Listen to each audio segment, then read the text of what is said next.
कर्म के संबंध में बहुत कुछ समझना जरूरी है, क्योंकि जितना इस बात के संबंध में ना समझी है उतनी शायद किसी बात के संबंध में नहीं।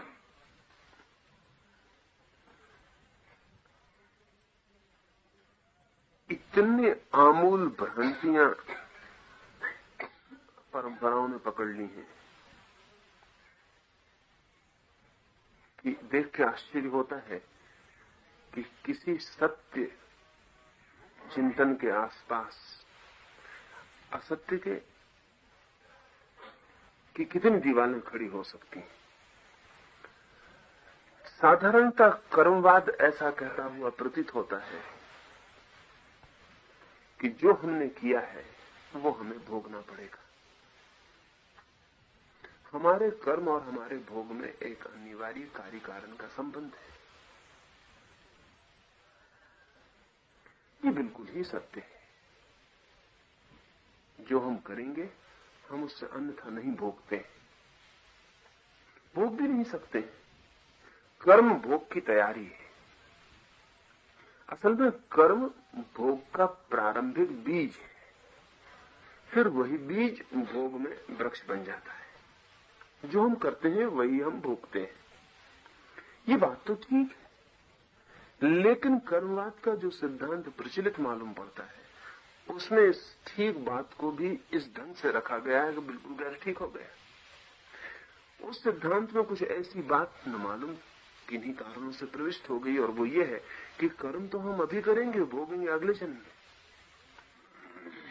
अब कार्य कारण के बीच कभी अंतराल नहीं होता, कॉज और इफेक्ट के बीच कभी अंतराल नहीं होता, अंतराल हो ही नहीं सकता। अगर अंतराल बीच में आ जाएगा, गैप आ जाएगा, तो कार्य कारण विच्छिन्न हो जाएंगे, उनका संबंध ही टूट जाएगा।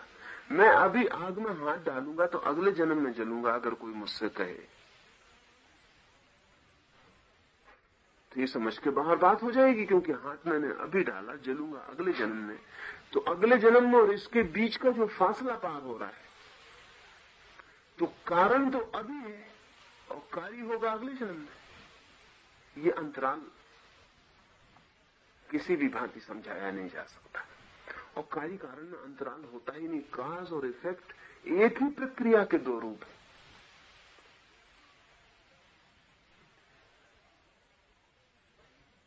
एक ही प्रोसेस के दो हिस्से हैं, जुड़े हुए, संयुक्त। इस छोर से जो कारण है उस छोर पर वही कार्य है, और ये पूरी संख्या जुड़ी हुई है। इसमें कहीं क्षण भर के लिए भी अगर अंतराल हो गया तो श्रृंखला टूट जाएगी। लेकिन इस तरह के सिद्धांत की, इस तरह की भ्रांति की कुछ वजह थी, और वो वजह ये थी कि जीवन में हम देखते हैं एक आदमी भला है और दुख उठाता हुआ मालूम पड़ता है, एक आदमी बुरा है और सुख उठाता हुआ मालूम पड़ता है। इस घटना ने कर्मवाद के पूरे सिद्धांत की गलत व्याख्या को जन्म दे दिया। इस घटना को कैसे समझाया जाए? अगर प्रतिपल हमारे कार्य और हमारे कारण जुड़े हुए हैं, तो फिर इसे कैसे बताया जाए? एक आदमी भला है, सच्चरित्र है, ईमानदार है और दुख भोग रहा है, कष्ट पा रहा है, और एक आदमी बुरा है, बेईमान है, बदमाश है और सुख पा रहा है, पद पा रहा है, यश पा रहा है, धन पा रहा है। तो इस घटना को कैसे समझाया जाए? अगर अच्छे कार्य तत्काल फल लाते हैं तो अच्छे आदमी को सुख भोगना चाहिए, और अगर बुरे कार्य तत्काल बुरा लाते हैं तो बुरे आदमी को दुख भोगना चाहिए। लेकिन ये तो दिखता नहीं। भला आदमी परेशान दिखता है, बुरा आदमी परेशान नहीं भी दिखता है, तो इसको कैसे समझाएं? इसको समझाने के पागलपन में सब गड़बड़ होगी। तब रास्ता एक ही मिला, और वो ये कि जो अच्छा आदमी दुख भोग रहा है वो अपने पिछले बुरे कर्मों के कारण, और जो बुरा आदमी सुख भोग रहा है वो अपने पिछले अच्छे कर्मों के कारण। हमें एक एक जीवन का अंतराल खड़ा करना पड़ा इस स्थिति को समझाने के लिए। लेकिन इस स्थिति को समझाने के दूसरे उपाय हो सकते थे, और सच में दूसरे उपाय ही सच हैं। ये स्थिति इस तरह समझाई नहीं गई, बल्कि कर्मवाद का पूरा सिद्धांत विकृत हो गया। और कर्मवाद की जो जो उपादेयता थी वो भी नष्ट हो गई। कर्मवाद की उपादेयता ये थी कि हम प्रत्येक व्यक्ति को ये कह सकें कि तुम जो कर रहे हो वही तुम भोग रहे हो, इसलिए तुम ऐसा करो कि तुम सुख भोग सको, आनंद भोग सको। उपादेयता ये थी, उसका जो गहरे से गहरा परिणाम होना चाहिए था व्यक्ति चित्त पर, वो ये था कि तुम जो कर रहे हो वही तुम भोग रहे हो। तो अगर तुम क्रोध कर रहे हो तो तुम दुख भोगोगे, भोग ही रहे हो, इसके पीछे ही वो आ रहा है छाया की तरह। अगर तुम प्रेम कर रहे हो, शांति से जी रहे हो, दूसरों को शांति दे रहे हो, तो तुम्हारी शांति तुम अर्जित कर रहे हो, जो आ रही पीछे उसके, जो तुम्हें मिल जाएगी, मिल ही गई है। ये तो अर्थ था उसका। लेकिन इस सिद्धांत का इस तरह का उपयोग करना जीवन की इस घटना को समझाने के लिए उस अर्थ को नष्ट कर, क्योंकि कोई भी व्यक्ति इतना दूरगामी चित्त का नहीं होता कि वो अभी कर्म करे और अगले जन्म में मिलने वाले फल से चिंतित होता ही नहीं इतना दूरगामी चित्त। अगला जन्म अंधेरे में खो जाना है बातों का, क्या पक्का भरोसा है अगले जन्म का? पहले तो यही पक्का नहीं कि अगला जन्म होगा, दूसरा ये पक्का नहीं कि जो कर्म अभी फल नहीं दे पा रहा वो अगले जन्म में देगा। और अगर एक जन्म तक रोका जा सकता है फल को, तो अनेक जन्मों तक क्यों नहीं रोका जा सकता? फिर दूसरी बात यह है कि मनुष्य का जो चित्त है वो तत्काल जीवी है, यानी चित्त की ये क्षमता ही नहीं है कि वो इतने दूर तक की व्यवस्था को पकड़ सके। वो जीता तत्काल, तो वो कहता है कि ठीक है अगले जन्म में जो होगा होगा, अभी जो हो रहा है वो हो रहा है, और अभी मैं सुख से जी रहा हूं, अभी मैं क्यों चिंता करूं अगले जन्म की। तो जो उपादेयता थी वो भी नष्ट हो गई और जो सत्य था वो भी नष्ट हो गया। सत्य यही था कि कर्म का सिद्धांत, जैसे विज्ञान में कॉज और इफेक्ट का, कार्य कारण का सिद्धांत है, और सारा विज्ञान उस पर खड़ा हुआ है। अगर कार्य कारण के सिद्धांत को हटा दो तो सारा विज्ञान का भवन गिर जाएगा। ह्यूम ने इंग्लैंड में इस बात की कोशिश की कि कार्य कारण का सिद्धांत गलत सिद्ध हो जाए, और वो बहुत कुशल और अद्भुत विचारक था। उसने कहा कि तुमने कार्य कारण देखा कब है? उसने कहा कि तुमने ये देखा कि एक आदमी ने आग में हाथ डाला और तुमने ये देखा कि आदमी का हाथ जल गया, लेकिन तुम ये कैसे कहते हो कि आग में डालने से जल गया? दो घटनाएं तुमने देखी, आग में हाथ डाला ये देखा, हाथ जला हुआ निकला ये देखा, लेकिन आग में डालने से जला, इस बीच की सूत्र को तुम कैसे पहचान गए? तुम्हें ये कहां से पता चला? बोले इतना भी हो सकता है कि ये दोनों घटनाएं कार्य कारण न हो, सिर्फ सहगामी घटनाएं हो। जैसे ह्यूम ने कहा कि दो घड़ियां हमने बना ली, दो घड़ी लटका दी दीवार पर जिनमें भीतर कोई संबंध नहीं, लेकिन ऐसी व्यवस्था की कि एक घड़ी में जब 12 बजेंगे तब दूसरी घड़ी 12 के घंटे बजाएगी। तो ये व्यवस्था हो सकती है, इसमें क्या तकलीफ है? एक घड़ी में जब 12 पे कांटा जाएगा तो दूसरी घड़ी 12 के घंटे बजा देगी। कार्य कारण सिद्धांत मानने वाला कहेगा कि जब इसमें 12 बजते हैं तब इसमें 12 के घंटे बजते हैं, इनके बीच कार्य कारण का संबंध है, जबकि वो सिर्फ पैरेलल चल रही, कोई संबंध वगैरह है ही नहीं। तो ह्यूम ने कहा कि हो सकता है प्रकृति में कुछ घटनाएं पैरेलल चल रही हैं, यानी इधर तुम आग में हाथ डालते हो, उधर हाथ जल जाता है और दोनों के बीच कोई संबंध नहीं, क्योंकि संबंध कभी देखा ही नहीं गया, घटनाएं देखी हैं, तुम दोनों का संबंध कैसे जोड़ते हो? तो ह्यूम ने बड़ी चेष्टा की कार्य कारण के सिद्धांत को गलत सिद्ध करने की। अगर ह्यूम जीत जाता तो पश्चिम में साइंस गिर जाती, साइंस खड़ी नहीं हो सकती, क्योंकि साइंस खड़ी हो रही इस आधार पर कि चीजों के संबंध जोड़े जा सकते हैं। एक आदमी को कैंसर है, टीबी है, तो हम कारण कार्य के हिसाब से तो इलाज कर पाते हैं कि उसको जो जर्म से ये दवा देने से मर जाएंगे, ये दवा उनके लिए कारण बनेगी और मृत्यु का कार्य हो जाएगी, तो हम इलाज कर लेते हैं। फला बम पटकने से इतनी आग पैदा होगी, इतने लोग मर जाएंगे, तो बम बन जाता है। सारा विज्ञान ही कार्य कारण के सिद्धांत पर खड़ा है। अगर ह्यूम जीत जाए तो सारा विज्ञान गिर जाए। धर्म भी विज्ञान है और वो भी कार्य कारण के सिद्धांत पर खड़ा है। और अगर चार्वाक जीत जाए तो धर्म गिर जाए पूरा का पूरा। जो ह्यूम विज्ञान के खिलाफ कह रहा है वही चारवाकों ने धर्म के खिलाफ कहा। उन्होंने कहा कि खाओ पियो मौज करो, क्योंकि कोई पक्का भरोसा नहीं है कि जो बुरा करता है उसको बुरा ही मिलता है। क्योंकि देखो ना, एक आदमी बुरा कर रहा है और भला भोग रहा है, कहां कार्य कारण का कोई संबंध है इसमें। एक आदमी भला कर रहा है और पीड़ा झेल रहा है, कोई कार्य कारण का संबंध नहीं। इसलिए चारवाकों ने कहा ऋणम कृत्वा घृतम पिबेत, अगर ऋण लेके भी घी पीने को मिले तो पिए, क्योंकि ऋण चुकाने की जरूरत क्या है, इसकी अनिवार्यता कहां है। सवाल असली में घी मिलने का, वो कैसे मिलता है ये सवाल ही नहीं। और तुमने ऋण से लिया और नहीं चुकाया, इसका फल मिलेगा, ये सब पागलपन की बातें हैं। कहां फल मिल रहे हैं? ऋण लेने वाले मजा कर रहे हैं, ना लेने वाले दुख भी उठा रहे हैं। कोई कार्य कारण का सिद्धांत नहीं।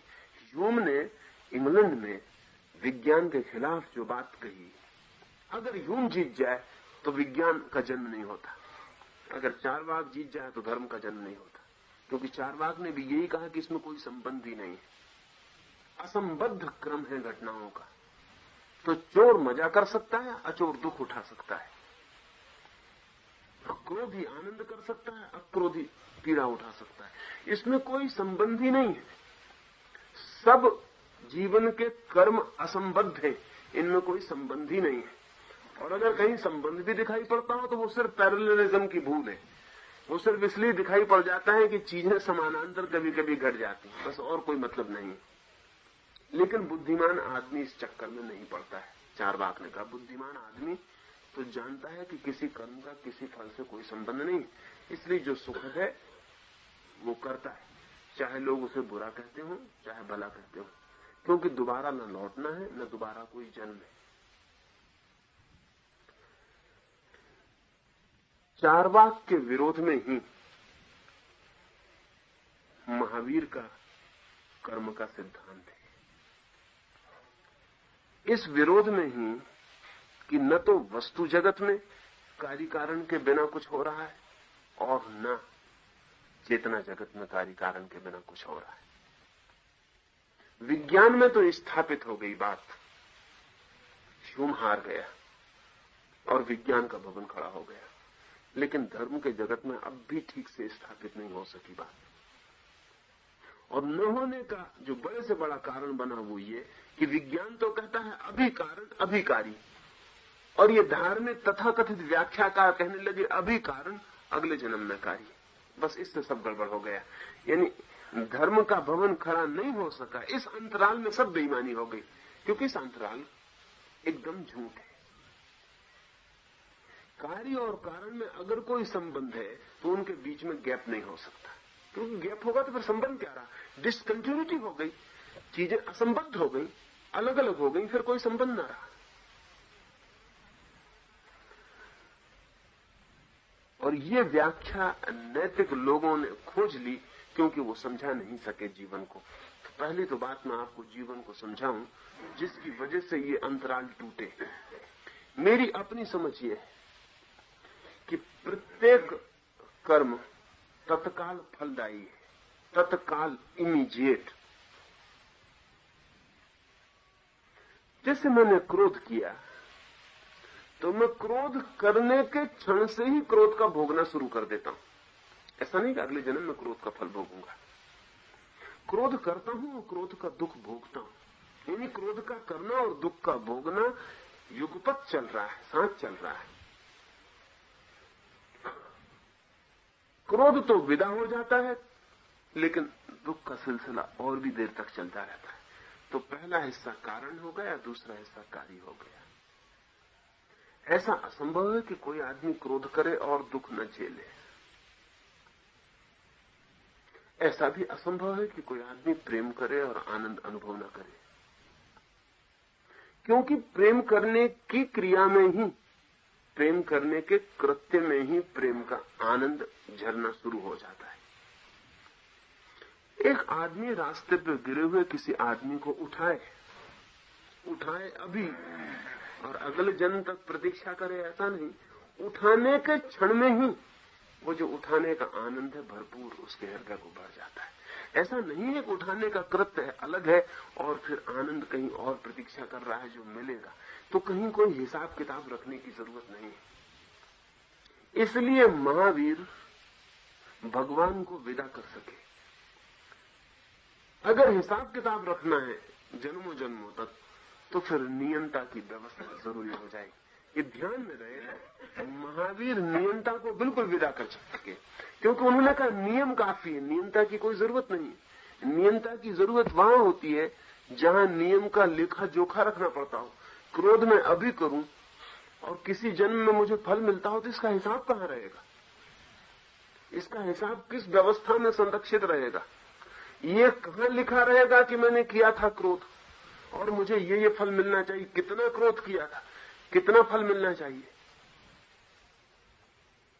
अगर सारे व्यक्तियों के कर्मों की कोई इस तरह की व्यवस्था हो कि अभी हम कर्म करेंगे और फिर कभी अनंत काल में भोगेंगे, तो बड़े हिसाब किताब अकाउंट्स की जरूरत पड़ेगी, बड़ी खाते बहियां होंगी।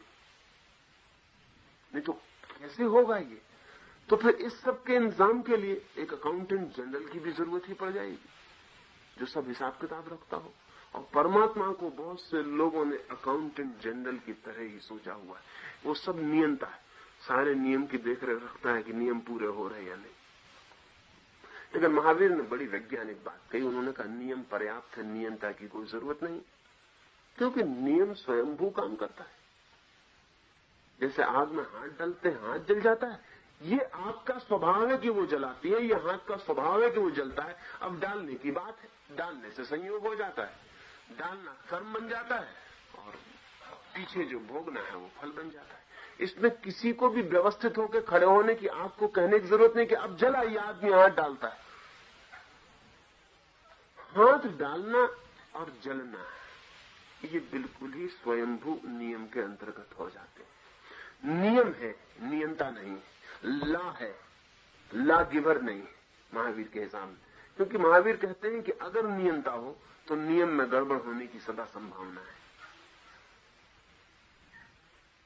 क्योंकि कोई प्रार्थना करे, हाथ जोड़े, खुशामद करे नियंता की, नियंता किसी पर खुश हो जाए, किसी पर नाराज हो जाए, तो कभी आग में हाथ जले और कभी न जले।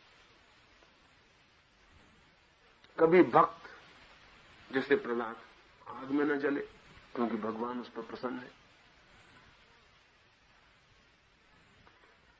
तो महावीर कहते हैं कि अगर ऐसा कोई नियंता है तो नियम सदा गड़बड़ होगा, क्योंकि वो जो नियंता का एक तत्व और एक व्यर्थ की परेशानी खड़ी करता है। अब प्रहलाद उसका भक्त है तो उसको नहीं जलाता आग में, पहाड़ से गिरा तो उसके पैर नहीं टूटते, और दूसरे किसी को गिरा तो उसके पैर टूट जाते। तो फिर पार्शियलिटी और पक्षपात शुरू होगा। प्रहलाद की पूरी कथा पक्षपात की कथा है।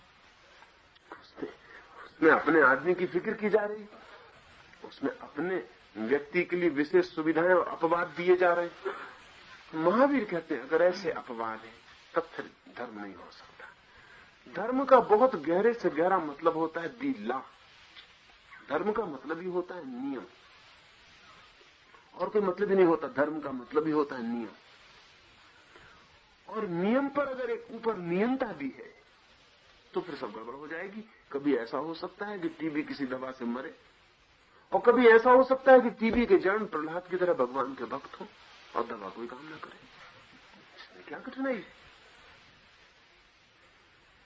फिर नियम नहीं हो सकता। अगर नियंता है तो नियम में बाधा पड़ेगी। इसलिए महावीर नियम के पक्ष में नियंता को विदा करते हैं। ये बड़ी महत्वपूर्ण बात है। नियम के पक्ष में नियंता को विदा कर देते हैं। वो कहते हैं नियम काफी और नियम अखंड है। नियम से प्रार्थना, पूजा पाठ से बचने का कोई उपाय नहीं। बस नियम से बचने का एक ही उपाय है कि नियम को समझ लो कि आग में हाथ डालने से हाथ जलता है, इसलिए हाथ मत डालो।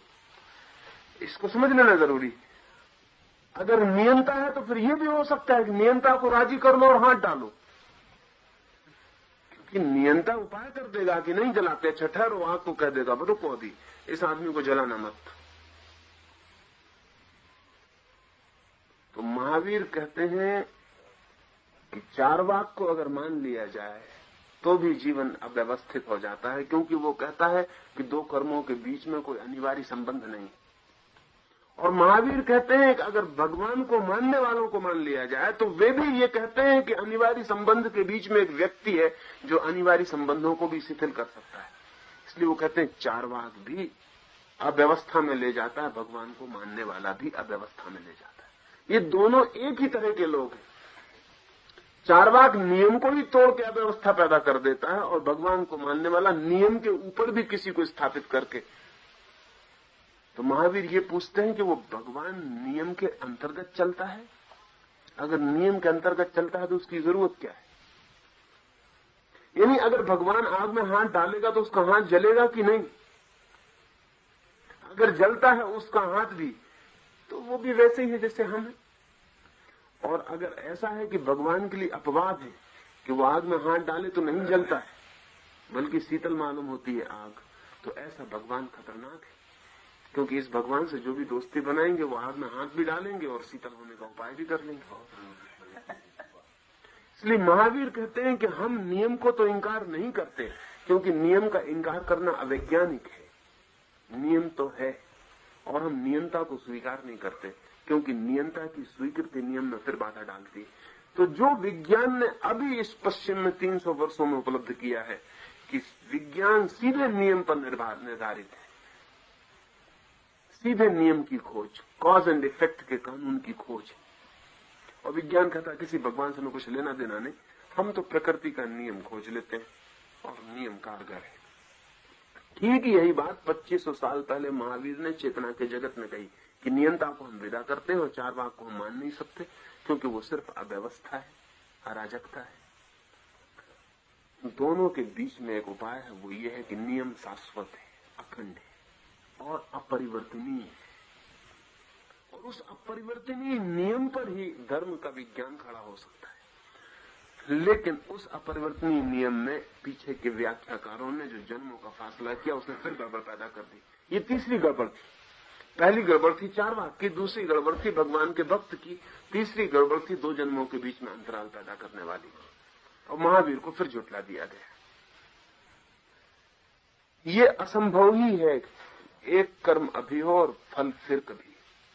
फल इसी कर्म की श्रृंखला का हिस्सा होगा, इसी कर्म के साथ मिलना शुरू हो जाएगा। हम जो भी करते हैं हम उसे भोग लेते हैं, और अगर ये हमें पूरी सघनता में स्मरण हो जाए तो हमारे जीवन में और हमारे कर्म में अनिवार्य अंतर पड़ने वाला है। अगर ये बोध बहुत स्पष्ट हो जाए कि मैं जो भी कर रहा हूं वही भोग रहा हूं, या जो मैं भोग रहा हूं वो मैं जरूर कर रहा हूं। एक आदमी दुखी, एक आदमी अशांत है, वो आपके पास आता, पूछता शांति का रास्ता चाहिए।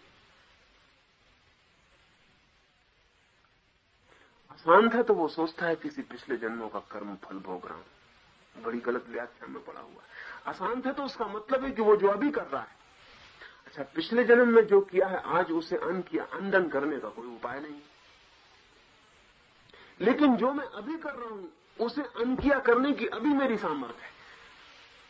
अगर मैं आग में हाथ डाल रहा हूं, मेरा हाथ जल रहा है, और अगर मेरी मान्यता यह है कि पिछले जन्म के किसी पाप का फल भोग रहा हूं, तो मैं हाथ डाले चला जाऊंगा, क्योंकि पिछले जन्म के फल को, कर्म को मैं बदल कैसे सकता हूं?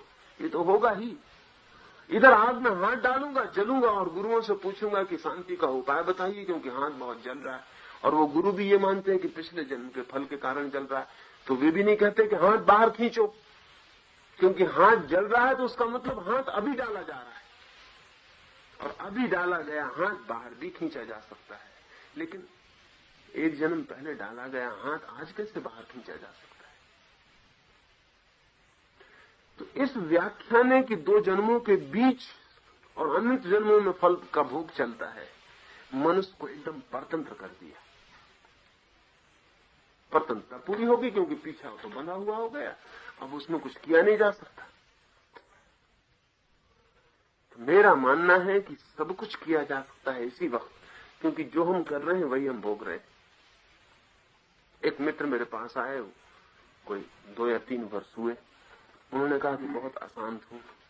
अरविंद आश्रम गया, वहां भी शांति नहीं मिली। रमन आश्रम गया, वहां भी शांति नहीं मिली। शिवानंद के वहां गया, वहां भी शांति नहीं मिली। कहीं शांति नहीं, सब धोखाधड़ी है, सब बातचीत है, कहीं कोई शांति नहीं मिलती।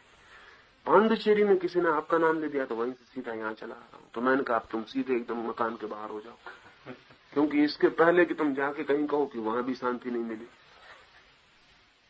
मैंने उनसे पूछा कि तुम अशांति खोजने किससे पूछने गए थे? अरविंद से, रमन से, मुझसे? अशांति तुमने पैदा की, तुमने किस किस से सलाह ली? कौन है गुरु तुम्हारा? मेरा कोई गुरु नहीं, अशांति के लिए मैं किसी से नहीं पूछा। मैंने कहा अशांति के लिए तुम खुद ही गुरु हो, पर्याप्त हो, और शांति हमने ठेका लिया हुआ तुम्हारे लिए। शांति तुम हमसे पूछोगे, ना मिले तो हम धोखा सिद्ध होंगे। मजा ही है, ना मिले तो धोखा मैं सिद्ध होऊंगा। अशांति तुम पैदा करो, शांति मैं तुम्हें दूं, और न दे पाऊं तो धोखा मैं हूं। मैंने उनसे कहा कि कृपा करके इतनी खोजो कि तुम्हें अशांति कैसे मिल रही है। बस जिस ढंग से तुम अशांति पा रहे हो उस ढंग को बदलो। वो ढंग अशांति देने वाला है, वो कारण है तुम्हारी अशांति का, तो उसको तो तुम देखना नहीं चाहते। तो वो आदमी कहता है कि वो तो जन्मों जन्मों का है साहब अशांति का। तो मैंने कहा जन्मों जन्मों कोशिश करनी पड़ेगी सिर्फ शांति के लिए, फिर इतना जल्दी होने वाला भी नहीं। तो मैं तुमसे कहता हूं कि हो सकता है, क्योंकि मैं कहता हूं जन्मों जन्मों की बात नहीं, तुम अभी कर रहे हो अशांति के लिए सब उपाय। मैंने कहा तुम 2-3 दिन रुक जाओ, कृपा करके तुम अपनी अशांति की चर्चा करो मुझसे। क्या क्या अशांति है, कैसे कैसे पैदा हो रही, क्या क्या हो रहा है। 3 दिन वो आदमी रुका था, तो चूंकि मैं तो शांति की कोई बात तरकीब बता ही नहीं रहा था, उसको अपनी अशांति की बात करनी पड़ी। धीरे धीरे उसकी बात खोली। उसका एक ही लड़का है, लखपति आदमी है, बड़ा ठेकेदार है, एक ही लड़का है। उसने उसकी जिस लड़की से वो नहीं चाहता शादी करे, उस लड़की से उस लड़के ने शादी कर ली। तो दरवाजे पे बंदूक लेकर खड़ा हो गया जब वो दोनों आए, और कहा कि सिर्फ लाश अंदर जा सकती घर के तुम्हारे, ने वापस लौट जाओ, अब मुझसे तुम्हारा कोई संबंध नहीं। तो मैंने उससे पूछा उस लड़की में कोई खराबी? कहा नहीं, लड़की में तो कोई खराबी, लड़की तो एकदम ठीक है। तो मैंने कहा उस लड़के और लड़की के संबंध में कोई पाप है? नहीं, वो भी पाप नहीं। तो फिर मैंने कहा मामला क्या है, आपकी नाराजगी क्या है? सिर्फ इतनी ही ना कि आपके अहंकार को तृप्ति न मिली, लड़के ने आपकी आज्ञा न मानी, और अहंकार तो अशांति लाता है। अब उस लड़के को बाहर निकाल दिया है।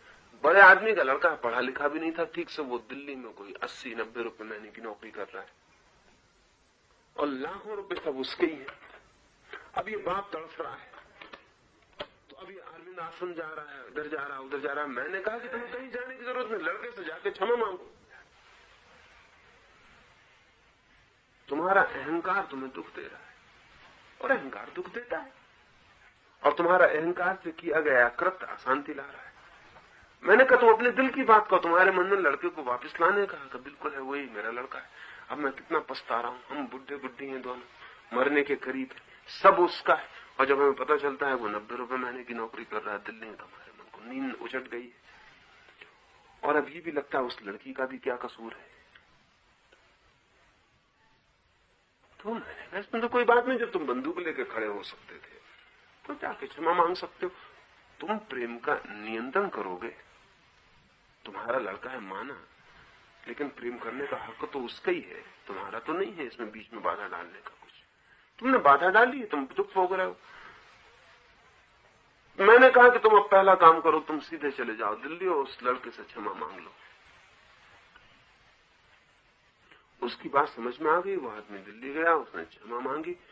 15 दिन बाद उसका पत्र आया कि मैं हैरान हूं, और आपने ठीक कहा, मुझे शांति कहां न मिलती। वो लड़के और बहू घर आ गए, और मैं इतना आनंदित हूं जितना मैं कभी भी नहीं था, इतना शांत हूं जिसका मैं कभी भी नहीं था। अब हमारी कठिनाई ये है कि हम जो कर रहे हैं वही अशांति ला रहा है। तब तो कुछ बदलाव अभी की जा सकती है इसी वक्त, और अगर कभी कुछ किया था वो अशांति ला रहा था तो बदलाव का कोई उपाय नहीं।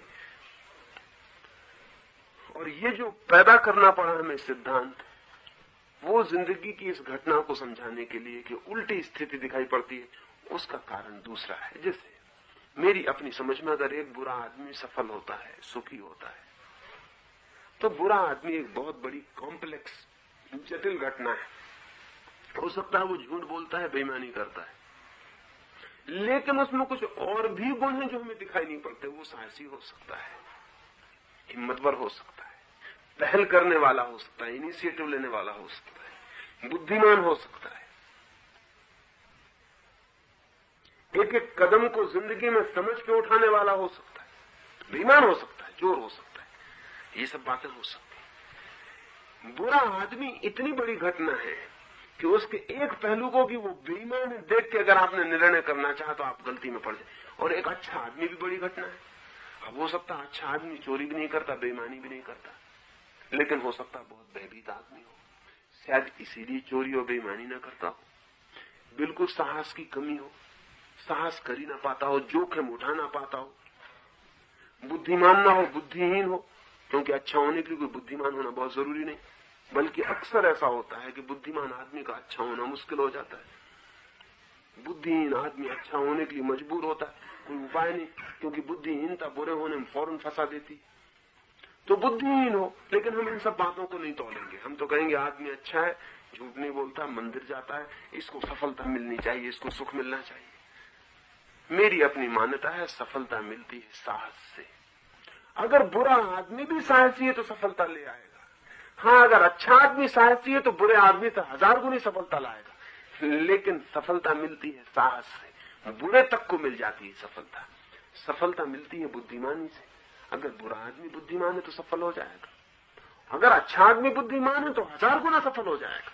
लेकिन सफलता अच्छे होने भर से नहीं आती, सफलता आती है बुद्धिमानी से, विचार से, विवेक से। और तब हम क्या करते हैं कि हम ऐसा पकड़ लेते हैं एक एक गुण की, आदमी देखो कितना अच्छा मंदिर जाता है, रोज प्रार्थना करता है, लेकिन पैसा इसके पास बिल्कुल नहीं। अब मंदिर और प्रार्थना करने से पैसे के होने का क्या संबंध है? कोई भी संबंध नहीं। पैसा कमाना पड़ेगा, और अगर ये नहीं कमा रहा है तो भटक जाएगा, नहीं पैसा कमा पाएगा। और अगर ये सच में अच्छा आदमी है तो पैसा नहीं कमा पाया ये पीड़ा भी इसके मन में नहीं होगी, क्योंकि नहीं कमा पाया तो मैंने नहीं कमाया, बात खत्म हो गई। और इसके मन में ये द्वेष भी नहीं होगा कि फला आदमी बुरा है और वो कमा रहा है। अगर कोई अच्छा आदमी ये कहता है कि मैं सुखी नहीं हूं क्योंकि मैं अच्छा हूं, वो आदमी सुखी क्योंकि वो बुरा है, तो ये आदमी बुरे होने का सबूत दे रहा है। ये ईर्ष्या से भरा हुआ आदमी है। ये बुरे आदमी को जो जो मिला है सब चाहता और अच्छा रह के पाना चाहता है। इसकी आकांक्षा ही बड़ी बेहूदी है, इसकी आकांक्षा हद की बेहूदी है। एक तो ये बुरा भी नहीं होना, वो बेचारा बुरा भी हो, बुरे होकर उसने 10 लाख रुपए कमा लिए, तो 10 लाख रुपए कमाने में बुरे होने का सौदा चुकाया है, बुरे होने की पीड़ा झेली है, बुरे होने का दंश भी झेला है, कांटा भी झेला है। ये इन कामों को भी नहीं करना चाहता, ना बुरा होना चाहता, ना बुरे होने का दंश झेलना चाहता, ना स्वर्ग बिगाड़ना चाहता, ना कर्म फल बिगाड़ना चाहता, ये कुछ नहीं बिगाड़ना चाहता। ये आदमी मंदिर में पूजा करना चाहता, घर बैठना चाहता, उसको जो 10 लाख मिले वो भी चाहता। और जब इसको नहीं मिलते तो ये कहता है कि फिर यही है कि मेरे पिछले जन्मों का कोई बुरे कर्म का फल भोग रहा हूं, और वो आदमी किसी पिछले जन्म के अच्छे कर्म का फल भोग रहा है। अभी तो जो कर रहा है वो तो उसको फल देने वाला नहीं था, अगले जन्म में लेकिन काय पाएगा, कष्ट नरक भोगेगा। ऐसे वो सांत्वना भी दे रहा है अपने को। वो जो ईर्ष्या है, तो इस आदमी को वो अगले जन्म में नरक भेज के सुख भी पा रहा है कि चलो कोई बात नहीं, आज हम दुख भोग रहे हैं, अगले जन्म में हम तो स्वर्ग में होंगे, तुम नरक में होगे। ये सारी की सारी बात ने कर्म की पूरी वैज्ञानिक चिंतना को एकदम ही मूर्खतापूर्ण कर दिया। मेरा मानना है कि कर्म का फल तत्काल है, लेकिन कर्म बहुत जटिल बात है। साहस भी कर्म है, उसका भी फल है। साहसहीनता भी कर्म है, उसका भी फल है। बुद्धिमानी भी कर्म है, उसका फल है। बुद्धिहीनता भी कर्म है, उसका भी फल है। इनिशिएटिव लेना, पहल करना, जोखिम उठाना भी कर्म है, उसका भी फल है। जोखिम न उठाना, घर में बैठे रहना, वो भी एक कर्म है, उसका भी फल है। और इन सारे कर्मों का इकट्ठा फल होता है। तो इकट्ठे फल को हम किसी एक कारण से जोड़ेंगे तो हम मुश्किल में पड़ जाते हैं। तो एक कारण से नहीं जोड़ा जा सकता। बुरे आदमी सफल हो सकते हैं क्योंकि सफलता के कोई कारण उनके भीतर होंगे। अच्छे आदमी असफल हो सकते हैं क्योंकि असफलता के कोई कारण उनके भीतर होंगे। बुरे आदमी सुखी भी हो सकते हैं क्योंकि सुख के भी कोई कारण उनके भीतर होंगे। और अच्छे आदमी दुखी भी हो सकते हैं क्योंकि दुख के भी कोई कारण उनके भीतर होंगे। अब जैसे ईर्ष्या दुख देती है, और अच्छा आदमी अगर ईर्ष्यालु है तो दुख पाएगा। और हो सकता है बुरा आदमी ईर्ष्यालु ना हो और सुख पाए। अब इसमें कौन इसमें क्या कैसे उससे सुख छीना जा सकता है? अच्छा आदमी हो सकता है स्वार्थी हो और दुख पाए, और बुरा आदमी स्वार्थी ना हो और सुख पाए। मेरे एक प्रोफेसर थे, शराब पीने की आदत थी, और यूनिवर्सिटी में उनसे ज्यादा बुरे आदमी का किसी को ख्याल ही नहीं था कि एकदम बुरे आदमी। कितनी स्त्रियों से उनका संबंध रहा, इसका कुछ ठिकाना नहीं था। शराब पीते थे, जुआ खेलते थे, लेकिन मेरा उनसे दोस्ताना था, और मुझे कभी कभी अपने घर ले जाते, मुझे घर सुलाते। मैंने देखा, लेकिन बड़ी मजे की बात, कभी शराब वो अकेले न पीते थे, कभी नहीं। 10-5 मित्रों को इकट्ठा न कर लें तो शराब न पी, 10-5 मित्रों को बुलाना ना तो सांझ का खाना ना खाएं, उस दिन उपवास ही हो जाए। मैंने उनसे कहा, ये क्या? वो कहते हैं कि अकेले भी क्या खाना, 10 होते हैं तभी खाने का सुख आता है। ये आदमी शराब पीता है, माना, और शराब पीने के जो दुख है वो भोगता है, लेकिन ये आदमी बड़े अद्भुत अर्थ में निस्वार्थी है। उन पर कभी पैसा ना बचता, 10-15 तारीख तक उनका पैसा खत्म, क्योंकि अकेले खाना नहीं खाना है, अकेले शराब नहीं पीनी है, अकेले कुछ करने नहीं। वो कहते कि मैं सोच ही नहीं सकता कि कोई आदमी अकेला बैठ के कैसे खाना खाता है।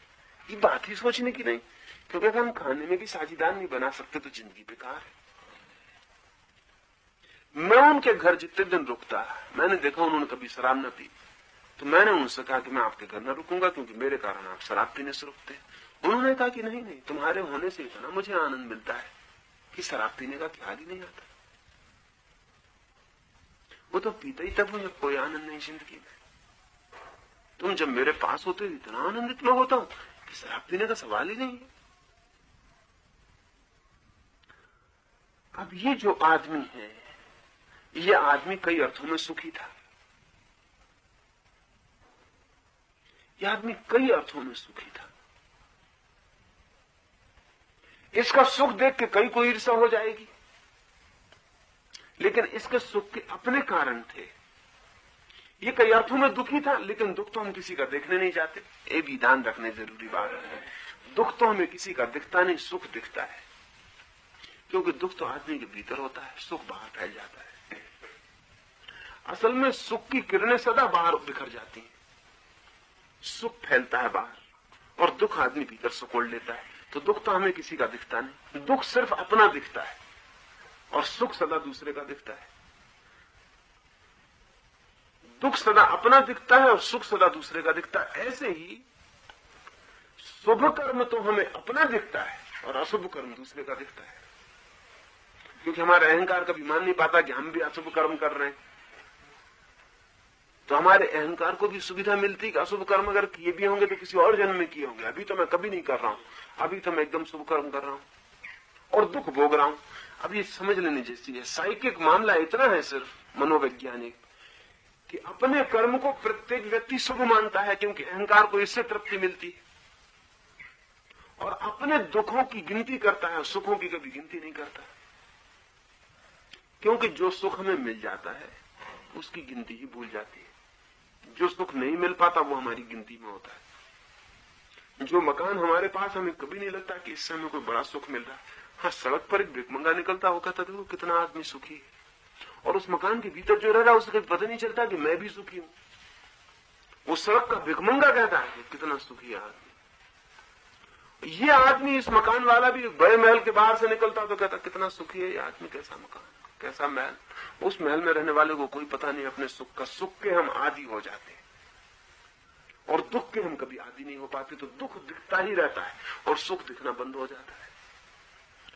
अपना दुख दिखता है, अपने शुभ कर्म दिखते हैं कि मैंने ये किया, ये अच्छा किया, क्योंकि अहंकार अपने गलत कर्म को छिपा देता है, मिटा देता है, और अपने अच्छे कर्मों की लंबी कतार बढ़ा के खड़ा कर लेता है, और तब एक मुश्किल खड़ी हो जाती है। दूसरे के अशुभ कर्म दिखाई पड़ते हैं, क्योंकि दूसरे को शुभ मानना भी हमारे अहंकार को दुख देता है कि हमसे भी कोई अच्छा हो सकता है। साधारण आदमी को छोड़ना, बड़े से बड़े साधु से कहें कि आपसे भी बड़ा साधु एक गांव में आ गए, और भी पवित्र आदमी, आग लग जाएगी, क्योंकि ये कैसे हो सकता है कि मुझसे ज्यादा पवित्र आदमी कोई है। तो दूसरे की अपवित्रता हम खोजते रहते हैं निरंतर, इसीलिए निंदा में इतना रस है। निंदा में और कोई कारण नहीं, निंदा का इतना रस है, शायद उससे गहरा कोई रस ही नहीं। न संगीत में आदमी को इतना आनंद आता, न सौंदर्य में जितना निंदा में आता है। सौंदर्य छोड़ सकता है, संगीत छोड़ सकता है, सब छोड़ सकता है। अगर गहरी निंदा का मौका मिल जाए तो उस रस को वो नहीं छूटेगा। अगर हम लोगों की बातचीत पता लगाने जाएं तो 100 में से 90% बातचीत किसी की निंदा से संबंधित होगी। निंदा में रस है, क्योंकि दूसरे को छोटा दिखाने में अपना बड़ा होने का ख्याल है, इसलिए हर आदमी दूसरे को छोटा दिखाने की कोशिश में लगा हुआ है। इसलिए अगर कोई हमसे आके कहे कि फला आदमी बहुत अच्छा है, तो हम एकदम से नहीं मान लेते। हम कहेंगे भाई आपकी बात सुनी, जांच पड़ताल करेंगे, खोजबीन करेंगे, क्योंकि ऐसा हो नहीं सकता कि आदमी इतना अच्छा हो। कहाँ इतने अच्छे आदमी होते हैं, ये सब बातें सब दिखते हैं ऊपर से अच्छे, वो अच्छा होता नहीं। लेकिन एक आदमी हमसे आके कहता कि फला आदमी बिल्कुल चोर है, हम कभी नहीं कहते कि हम खोजबीन करेंगे, हम कहते हैं बिल्कुल हो गई, ये तो होता ही है, सब चोर हैं।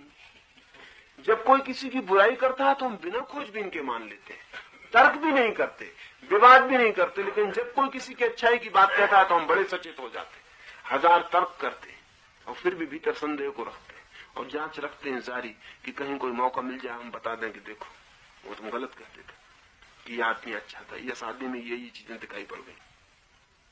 हम दूसरे को छोटा दिखाना चाहते हैं। दूसरे को बड़ा मानना बड़ी मजबूरी में होता है, अत्यंत कष्टपूर्ण है ये किसी को बड़ा मानना। इसलिए जिसको हम बड़ा भी मान लें अगर किसी मजबूरी में, तो भी हमारे मन में हम जांच पड़ताल जारी रखते हैं कि कोई मौका मिल जाए कि उसको छोटा सिद्ध कर दे, कोई तरकीब मिल जाए, कोई मौका मिल जाए कि उसको छोटा सिद्ध कर दे, तो हम निश्चिंत हो जाएं, वो बोझ उतर जाए सिर से। तो आदमी दूसरे का देखता है अशुभ और दूसरे का देखता है सुख, अपना देखता है शुभ और देखता है दुख, सारी उपद्रव हो गया। तब वो कर्मवाद के सिद्धांत में ये सब घुस गया। मेरी मान्यता यह है कि अगर कोई सुख भोग रहा है तो वो कुछ ऐसा जरूर कर रहा है जो सुख का कारण है, क्योंकि बिना कारण के कुछ भी नहीं हो सकता।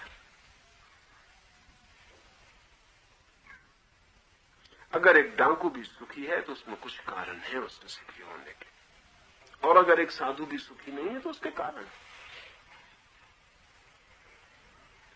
अब अगर 10 डाकू साथ होंगे तो उनमें इतनी ब्रदर और इतना भाईचारा होगा जितना 10 साधुओं में कभी सुने नहीं गया, सुने नहीं गया, कभी नहीं सुना गया कि 10 साधुओं में कोई भाईचारा, कोई दोस्ताना, कोई मित्रता। लेकिन 10 डाकुओं में ऐसा भाईचारा, ऐसी मित्र, तो मित्रता की सुख है। वो डाकू भोगेगा, साधु कैसे भोगेगा उस सुख को? डाकू कभी एक दूसरे से झूठ नहीं बोलेंगे, बोलेंगे ही नहीं, लेकिन साधु एक दूसरे से बिल्कुल झूठ बोलते रहेंगे। तो सच बोलने का एक सुख है जो वो भोगेंगे, जो साधु नहीं भोग सकता। अकस्मात जो घटनाएं हो जाती हैं उसकी क्या? कोई घटना अकस्मात नहीं होती। असल में उस घटना को हम अकस्मात कहते हैं जिसका कारण नहीं खोज पाते। ऐसी घटनाएं होती हैं जिनका कारण हमारी समझ में नहीं पड़ता, लेकिन कोई घटना अकस्मात नहीं होती। जैसे लॉटरी निकलती है, कोई अकस्मात नहीं है, वो भी अकस्मात नहीं, क्योंकि हमें दिखता है कि अकस्मात है। मैं एक घटना बताऊं, पुंगलिया यहां बैठे हुए, कोई 4-5 वर्ष पहले उन्होंने एक नई गाड़ी ली और मुझे लेने वो नासिक आए। ऐसे माणिक बाबू आते हैं मुझे हमेशा लेने पूना से, और उन्होंने माणिक बाबू को रोक दिया कि मेरी नई गाड़ी है, मैं लेके आता हूं। तो वो नई गाड़ी लेके आए, लेकिन उनकी लड़की ने उनको कहा कि मुझे ऐसा लगता है कि आपकी गाड़ी में वो आती नहीं। तो ये ऐसी बात थी, इसका कोई मतलब ना था। जब वो लेके जा रहे हैं गाड़ी में तो आएंगे क्यों नहीं। शायद उन्होंने सोचा कि शायद मैं दूसरी गाड़ी में आ जाऊं या कुछ हो जाए, बात खत्म हो गई। मैं उस रात मुझे भी ऐसा ख्याल हुआ कि कुछ उपद्रव रास्ते में हो सकता है, लेकिन कोई बात नहीं है। सुबह 12 बजे करीब हम निकले वहां से, तो वो जो ड्राइवर था वो नया था पुंगलिया का, वो इतनी तेजी से भगा रहा था कि मुझे 2-3 बार ऐसा मन में लगा कि कहीं भी गाड़ी उतरेगी, लेकिन ऐसी कोई बात नहीं थी। एक रास्ते में एक गाड़ी को हम लोग क्रॉस किए, कोई एक डॉक्टर की, बंगाली डॉक्टर की गाड़ी को, तो उस गाड़ी में जो महिला बैठी थी उसको भी लगा कि ये गाड़ी कहीं गिरेगी, और वो एक 2 मिनट बाद ही जाके एक्सीडेंट हो गया। वो गाड़ी उतर गई नीचे और रेत में उल्टी हो गई, चारों व्हील ऊपर हो गए। छोटी स्टैंडर्ड हेराल्ड गाड़ी थी। और माणिक बाबू घर सोए तो उन्होंने सपना देखा कि मेरे हाथ में बहुत चोट आ गई है। अब इससे कोई संबंध नहीं था इन सारी बातों का। और आखिर में यह हुआ कि पुणे में माणिक बाबू की ही गाड़ी में पहुंचा, क्योंकि वो फिर मुझे लेने आए। तो पुंगलिया की लड़की को जो ख्याल हुआ था कि वो अपनी गाड़ी में आते नहीं, वो भी सही हो गए। हमारी गाड़ी उलट गई, पीछे से वो डॉक्टर की गाड़ी आके रुकी। उसने कहा कि मेरी पत्नी ने अभी कहा था कि ये गाड़ी गिर न जाए, ये जिस ढंग से जा रही ये कहीं गिर न जाए। तो मैंने कहा ऐसी बातें नहीं सोचनी चाहिए। और वो तो हम सोच ही रहे थे तभी गिर गई आपकी गाड़ी। दिखेगा ऊपर से बिल्कुल अकस्मात ही है, लेकिन एकदम अकस्मात नहीं मालूम होता। एकदम अकस्मात नहीं मालूम होता। इतना ही मालूम होता है कि शायद कारण हमें पता नहीं चलते हैं। कारण हमें पता नहीं चलते हैं, कारण हमारे ख्याल में नहीं है। और अगर इस बात का पूरा विज्ञान थोड़ा विकसित समझ में आ जाए तो कारण भी समझ में आ सकेंगे। अब जिसे मैं कहूं,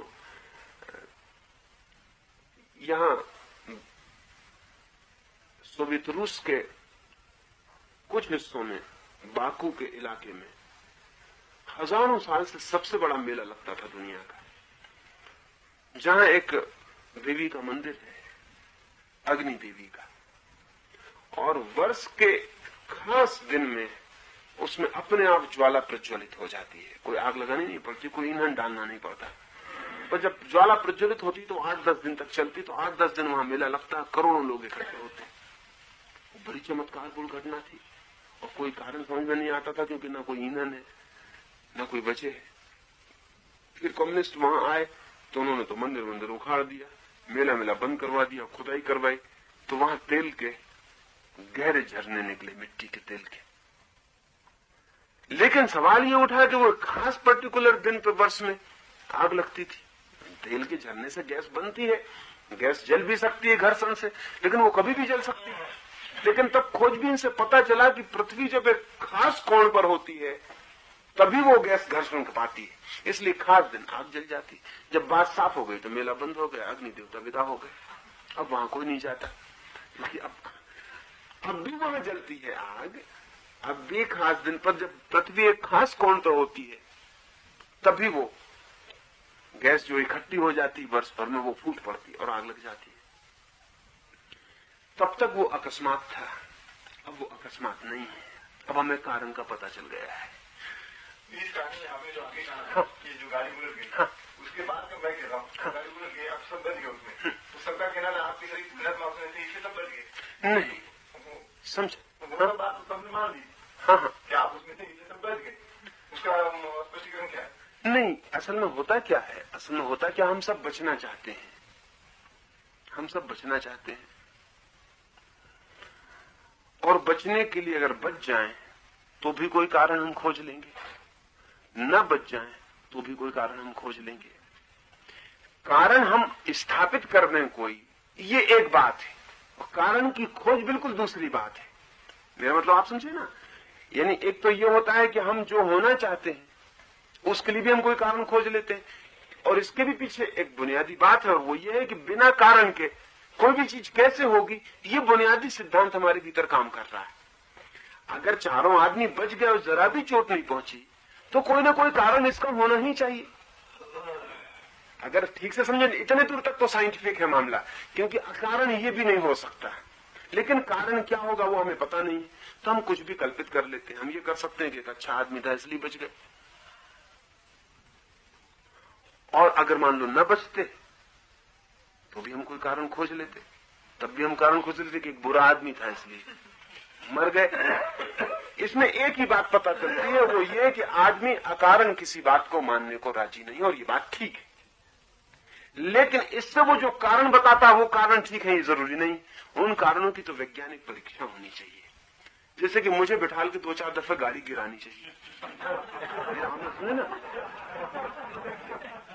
और अगर मेरे साथ 2-4 दफे गिराने से जो भी गिरे वो सब बच जाएं तो फिर जरा पक्का होगा, और अगर न बचे तो पुंगलिया जी गलत कहते हैं तो उसमें अंदर नहीं हुआ। हाँ, मेरा मतलब ये कि वैज्ञानिक परीक्षण के बिना कोई उपाय नहीं है।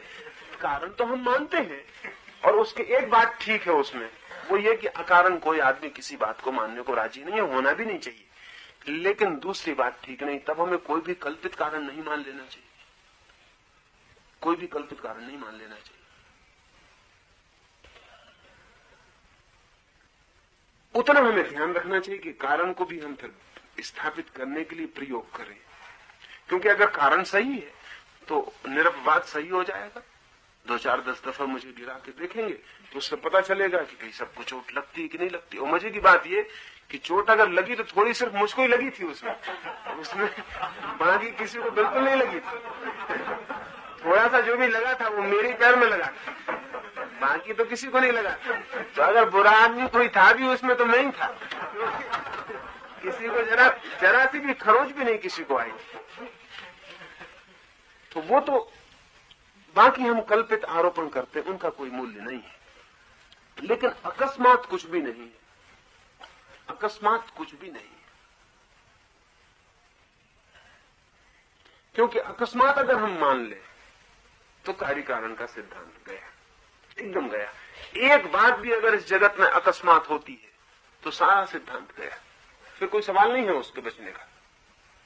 अकस्मात कुछ होता ही नहीं, हो ही नहीं सकता, क्योंकि होने के पीछे कारण के बिना होने का उपाय ही नहीं, कारण होगा ही। अब जैसे एक आदमी है और उसको लॉटरी मिल जाती है तो बिल्कुल ही अकस्मात बात है, क्योंकि इसमें तो कोई कारण हम खोज नहीं सकते कि इसमें क्या कारण खोजे, इसमें क्या कारण खोजे। एक आदमी को लॉटरी मिल जाती तो हमें कोई कारण नहीं दिखाई पड़ता। लेकिन 1 लाख आदमियों ने अगर लॉटरी के टिकट भरे हैं और एक आदमी को मिल गई है, तो किसी दिन अगर वैज्ञानिक क्षमता हमारी बढ़े और 1 लाख लोगों के चित्तों का विश्लेषण हो सके तो मैं आपको कहता हूं वो कारण मिल जाएगा जिस आदमी को मिलने का वजह है। अब हो सकता है इन 1 लाख लोगों में सबसे ज्यादा संकल्प का आदमी यही है, ये हो सकता है। और सबसे ज्यादा सुनिश्चित इसी ने मान लिया है कि लॉटरी मुझे मिलने वाली है, ये हो सकता है। एक उदाहरण दे रहा हूं, और 1000 कारण हो सकते हैं। अगर इन लाख लोगों में सबसे संकल्पवान आदमी जो है, विल पावर का आदमी जो है, उसके मिलने की संभावना ज्यादा है, क्योंकि उसके पास एक कारण है जो दूसरों के पास कारण नहीं है। अभी इस पर बहुत प्रयोग चलते हैं। अगर हम एक मशीन से ताश के पत्ते फेंकें या मशीन से हम पांसे फेंकें तो मशीन तो कोई विल नहीं होती मशीन में, मशीन पांसे फेंक देती है। अगर 100 बार पांसे फेंकते हैं तो समझ लीजिए 2 बार 12 का अंक आता है, तो यह अनुपात हुआ मशीन के द्वारा फेंकने का। तो मशीन का तो कोई विल नहीं है, कोई इच्छा नहीं है, मशीन तो सिर्फ फेंक देती है, पांसे हिला देती, फेंक देती। 100 बार फेंकने में 2 दफे 12 का अंक आता है। अब एक दूसरा आदमी जो हाथ से पांसे फेंकता है और हर बार भावना करके फेंकता है कि 12 का अंक है, वो 100 में 20 बार 12 का अंक ले आता है।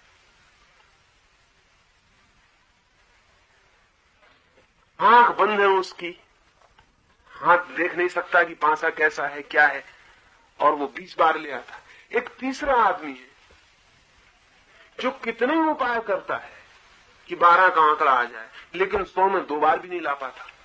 यानी 2 बार जो कि मशीन भी ले आती, जो कि बिल्कुल ही कॉम्बिनेशन का सवाल, वो 2 बार भी नहीं ला पाता।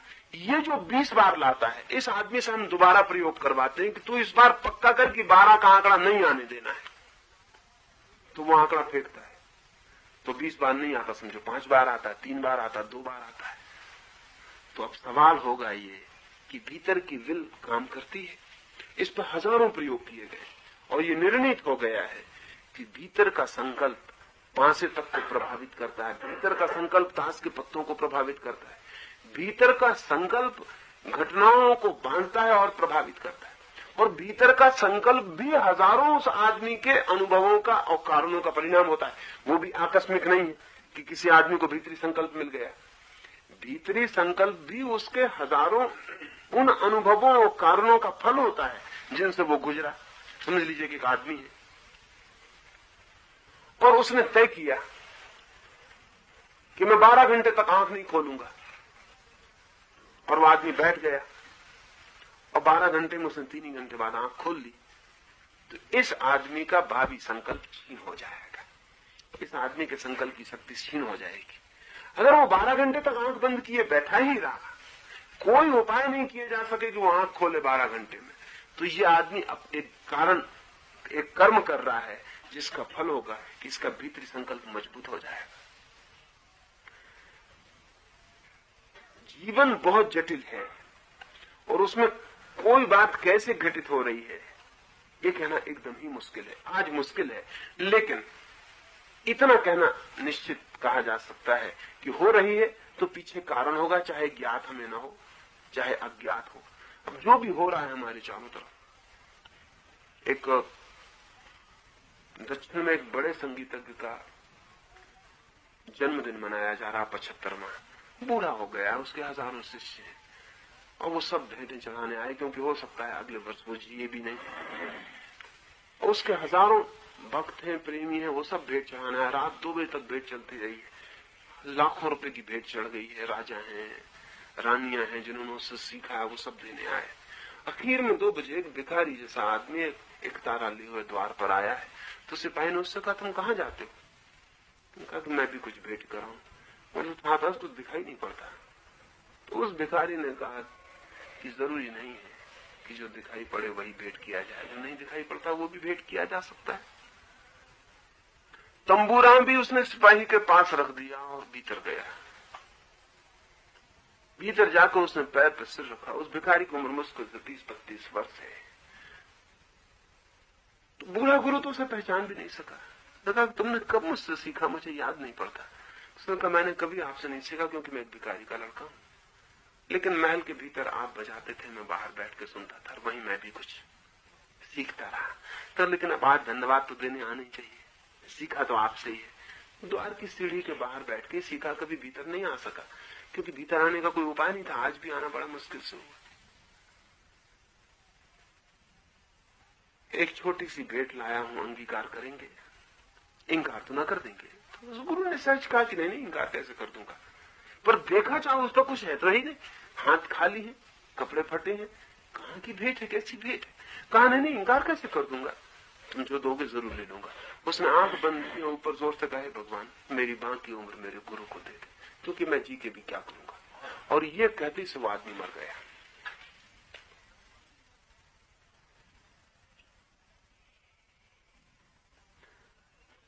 ये ऐतिहासिक घटना है।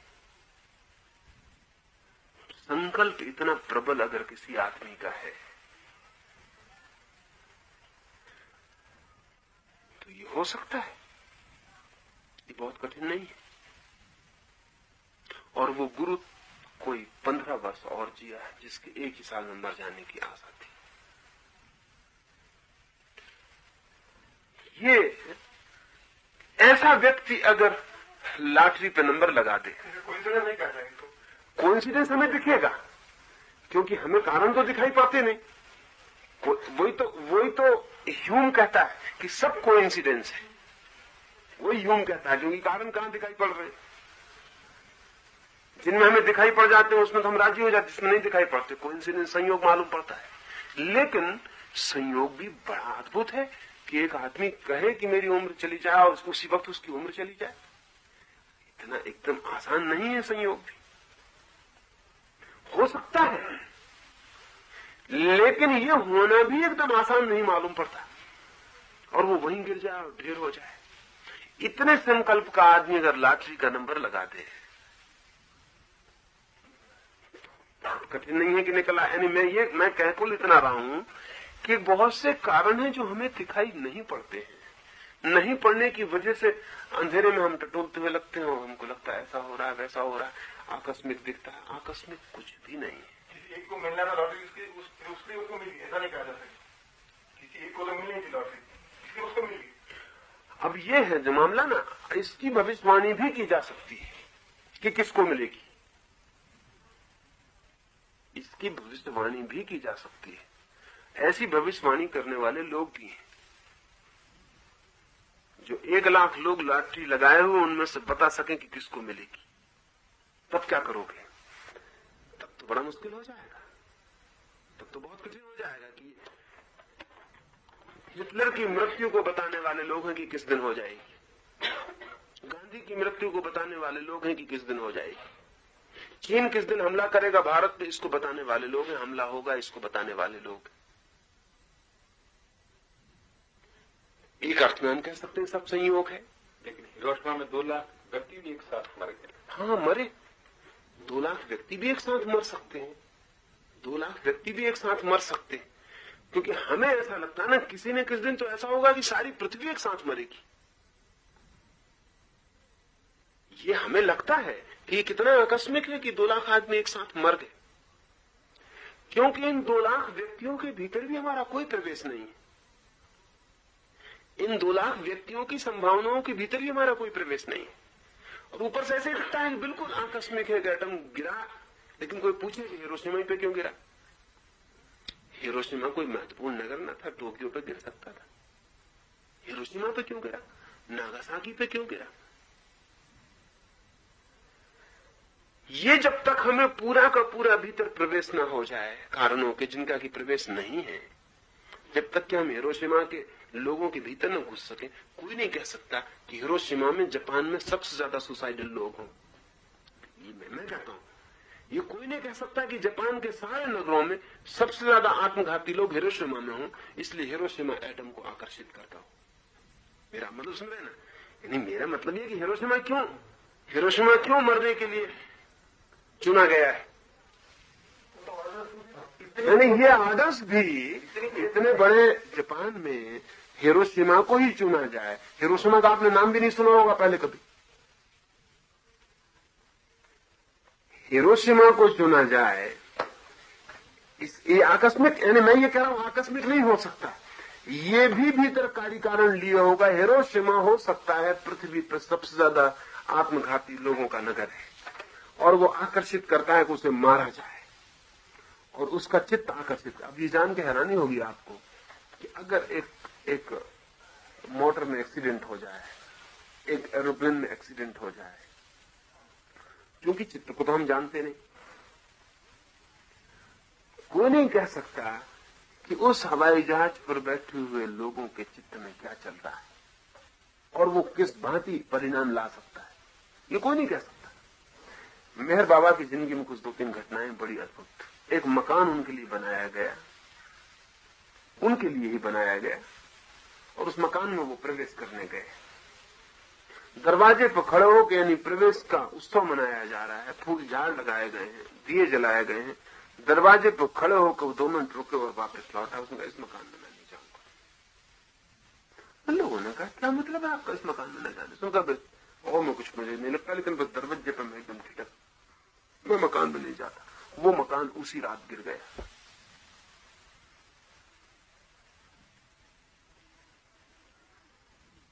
इस आदमी को भी साफ नहीं है कि क्या हुआ, लेकिन सीढ़ी पर उसने एकदम झिझक मालूम हुई और उसने इनकार कर दिया। मेहर बाबा एक दफा हिंदुस्तान से यूरोप जाते हैं हवाई जहाज से, और अदन में वापस चढ़ने से इनकार कर देते।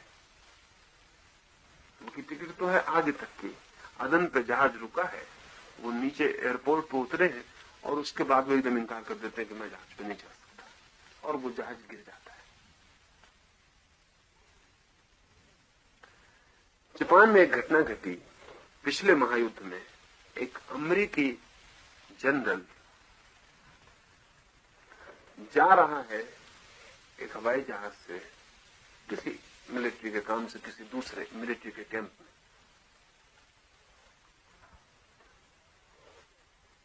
वो घर से निकल गया सुबह 8 बजे, उसकी टाइपिस्ट भागी हुई उसके घर पहुंची कोई 8:15 बजे और उसकी पत्नी से कहा कि जनरल कहाँ है? मैंने कहा क्यों? कहा कि रात मैंने एक सपना देखा, मैं उनको कह दूं। मैं बहुत डर गई हूं, मगर पहले तो मैंने सोचा कहना कि नहीं, इसलिए इतनी देर हो गई।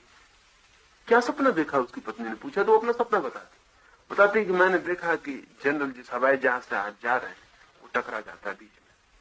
उसमें जनरल है, पायलट है और एक औरत है, 3 लोग हैं। वो टकरा जाता है, हालांकि मरता कोई नहीं, टकरा जाता है, तीनों बच जाते हैं। लेकिन मुझे ऐसा सपना आया तो मैंने कहा, तो उसकी पत्नी ने कहा कि तुम्हारा सपना यहीं से गलत हो गया, क्योंकि जनरल और पायलट 2 ही जा रहे हैं, उसमें कोई औरत नहीं, उसमें कोई औरत है ही नहीं, और वो तो निकल चुके हैं। फिर भी वो पत्नी और वो दोनों कार से एयरपोर्ट पहुंचते नहीं। जब वो पहुंचे तब जनरल जा चुका है, लेकिन एयरपोर्ट पर पता चलता है कि एक औरत दी गई। एक औरत ने वहीं आके कहा कि मेरा पति बीमार है, वो किसी मिलिट्री आदमी की औरत है, मेरा पति बीमार है और मुझे कोई इस वक्त जाने का उपाय नहीं, तो मुझे आप ले चलें तो बड़ी कृपा होगी। तो जाने लगा, पूरा हवाई जहाज खाली, कोई बात नहीं, तुम चलो। एक औरत गई, तब उसकी पत्नी भी घबरा गई और वो एयरपोर्ट पर ही है कि उनको खबर मिलती है कि वो जहाज टकरा गया है, लेकिन मरा कोई नहीं। और उस लड़की ने, जिसको टाइपिस्ट को ये सपना आया है, उसने ठीक कितनी बड़ी चट्टान है जिससे वो टकराते हैं, कैसी जगह है वहां, कैसे दरख्त हैं, वो सब उसने कहा हुआ है। वो सब शब्द सही निकल गया। लेकिन अगर ये सपना नहीं है तो बात अकस्मात है, लेकिन अगर ये सपना है पीछे तो बात एकदम अकस्मात नहीं है। कुछ फोर्सेस काम कर रही हैं, कुछ कारण काम कर रहे हैं, जिनका तालमेल आधा घंटे भर बाद होकर उस जहाज को गिरा देने वाला है। जिंदगी जैसी हम देखते हैं उतनी सरल नहीं है, सब चीजें समझ में नहीं भी आती हैं, लेकिन इतनी बात तो समझ में आती ही है कि अकारण कुछ भी नहीं है। कर्म के सिद्धांत का बुनियादी आधार यह है कि अकारण कुछ भी नहीं है। दूसरा बुनियादी आधार यह है कि जो हम कर रहे हैं वही हम भोग रहे हैं, उसमें जन्मों के फासले नहीं है। और जो हम भोग रहे हैं हमें जानना चाहिए कि हम उस भोगने के लिए जरूर कुछ उपाय कर रहे हैं, चाहे सुख हो, चाहे दुख हो, चाहे शांति हो, चाहे अशांति हो। लोग बच्चे अंगहीन पैदा हो जाते हैं, अंधे हो जाते हैं, या और अस्वस्थ पैदा हो जाते हैं, उसमें उन्होंने कौन सा कर्म किया जिसकी वजह से वो? हाँ, बहुत कारण है। अब ये सारी बात समझने जैसी है असल में। और महिपाल जी ने एक सवाल पूछा, वो भी उसमें आ जाए। एक बच्चा अंधा पैदा होता है तो 2 घटनाएं घट रही हैं। अगर वैज्ञानिक से पूछेंगे तो वो कहेगा इसके माँ बाप के जो अणु मिले उनमें अंधेपन की गुंजाइश थी। वैज्ञानिक यहां समझाएगा, वो भी अकारण नहीं मानता इसको, वो भी कारण मानता है, लेकिन कारण वो वैज्ञान के खोजेगा।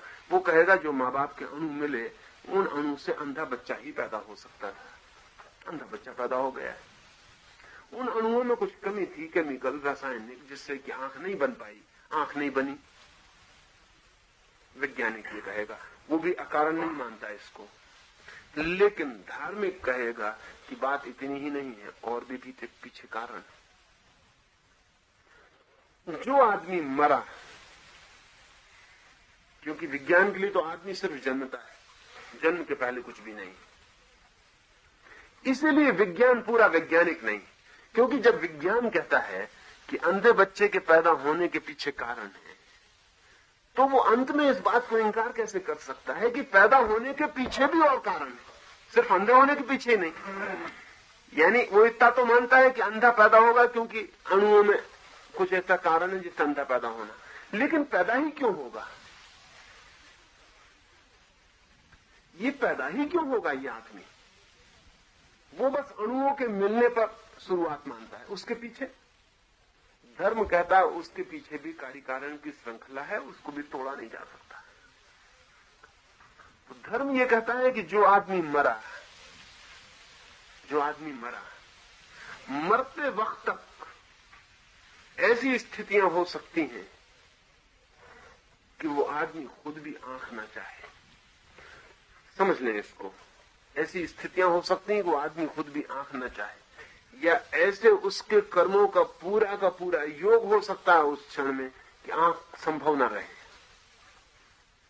और ऐसा आदमी अगर मरे तो ऐसी आत्मा उसी माँ बाप के शरीर में प्रवेश कर सकेगी जहां अंधे होने का संयोग जुड़ गया। यानी ये दोहरे कारण है। जैसे मैं उदाहरण लिखा हूं, एक लड़की को मैं जानता हूं जिसकी आंख चली गई, और आंख सिर्फ इसलिए चली गई कि उसके प्रेमी से उसे मिलने को मना कर दिया गया, देखने को मना कर दिया गया, और उसके मन में भाव इतना गहरा हो गया इस बात का कि जब प्रेमी को नहीं देखना है तो फिर देखना भी क्या है। ये भाव इतना संकल्पपूर्ण हो गया कि आंख चली गई, और किसी इलाज से आंख नहीं लौटाई जा सकी जब तक कि उसको प्रेमी से मिलने नहीं दिया गया। मिलने से आंख वापस लौट आई। उसके मन ने ही आंख का साथ छोड़ दिया। तो मरते क्षण में, मरते वक्त में आत्मा के पूरे जीवन की व्यवस्था, उसका चित्त, उसके संकल्प, उसकी भावनाएं सब काम कर रही हैं। इन सारी संकल्पों, इन सारी भावनाओं, इस सारे कर्म शरीर को, इस सारे संकल्प शरीर को लेके वो इस शरीर को छोड़ती। नया शरीर हर कोई ग्रहण नहीं कर लिया जाएगा। वो उसी शरीर की तरफ सहज नियम से आकर्षित होगी जहां उसकी इच्छाएं, जहां उसके कर्म, जहां उसकी भावनाएं पूरी की पूरी उपलब्ध हो सकती हैं। तो दो कारण यहां मिल रहे हैं, यानी दो काजल सीरीज यहां क्रॉस हो रही है, एक शरीर के अणुओं की और एक आत्मा की। शरीर के अणुओं से बनेगा शरीर, लेकिन उस शरीर को चुनेगा कौन? यहां हम 50 मकान बनाए, 50 ढंग के मकान बनाए। आप मकान खरीदने आए, आप 50 में से हर कोई मकान नहीं चुन लेते। आप 50 को खोजते हैं, फिर आप एक मकान चुन लेते।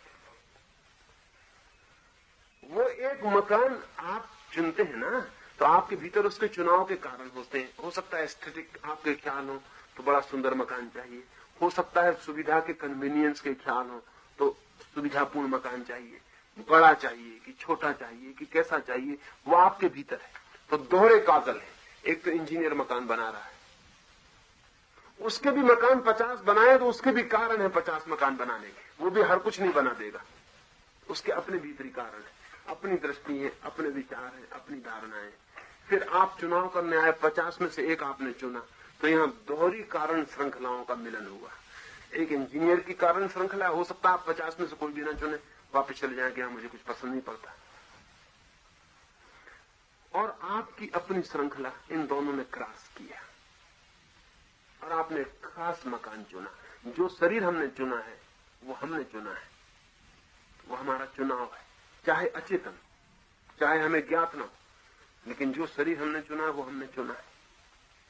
कर्म का निश्चित ही ना, कार्य कारण से अन्यथा कुछ हो ही नहीं सकता।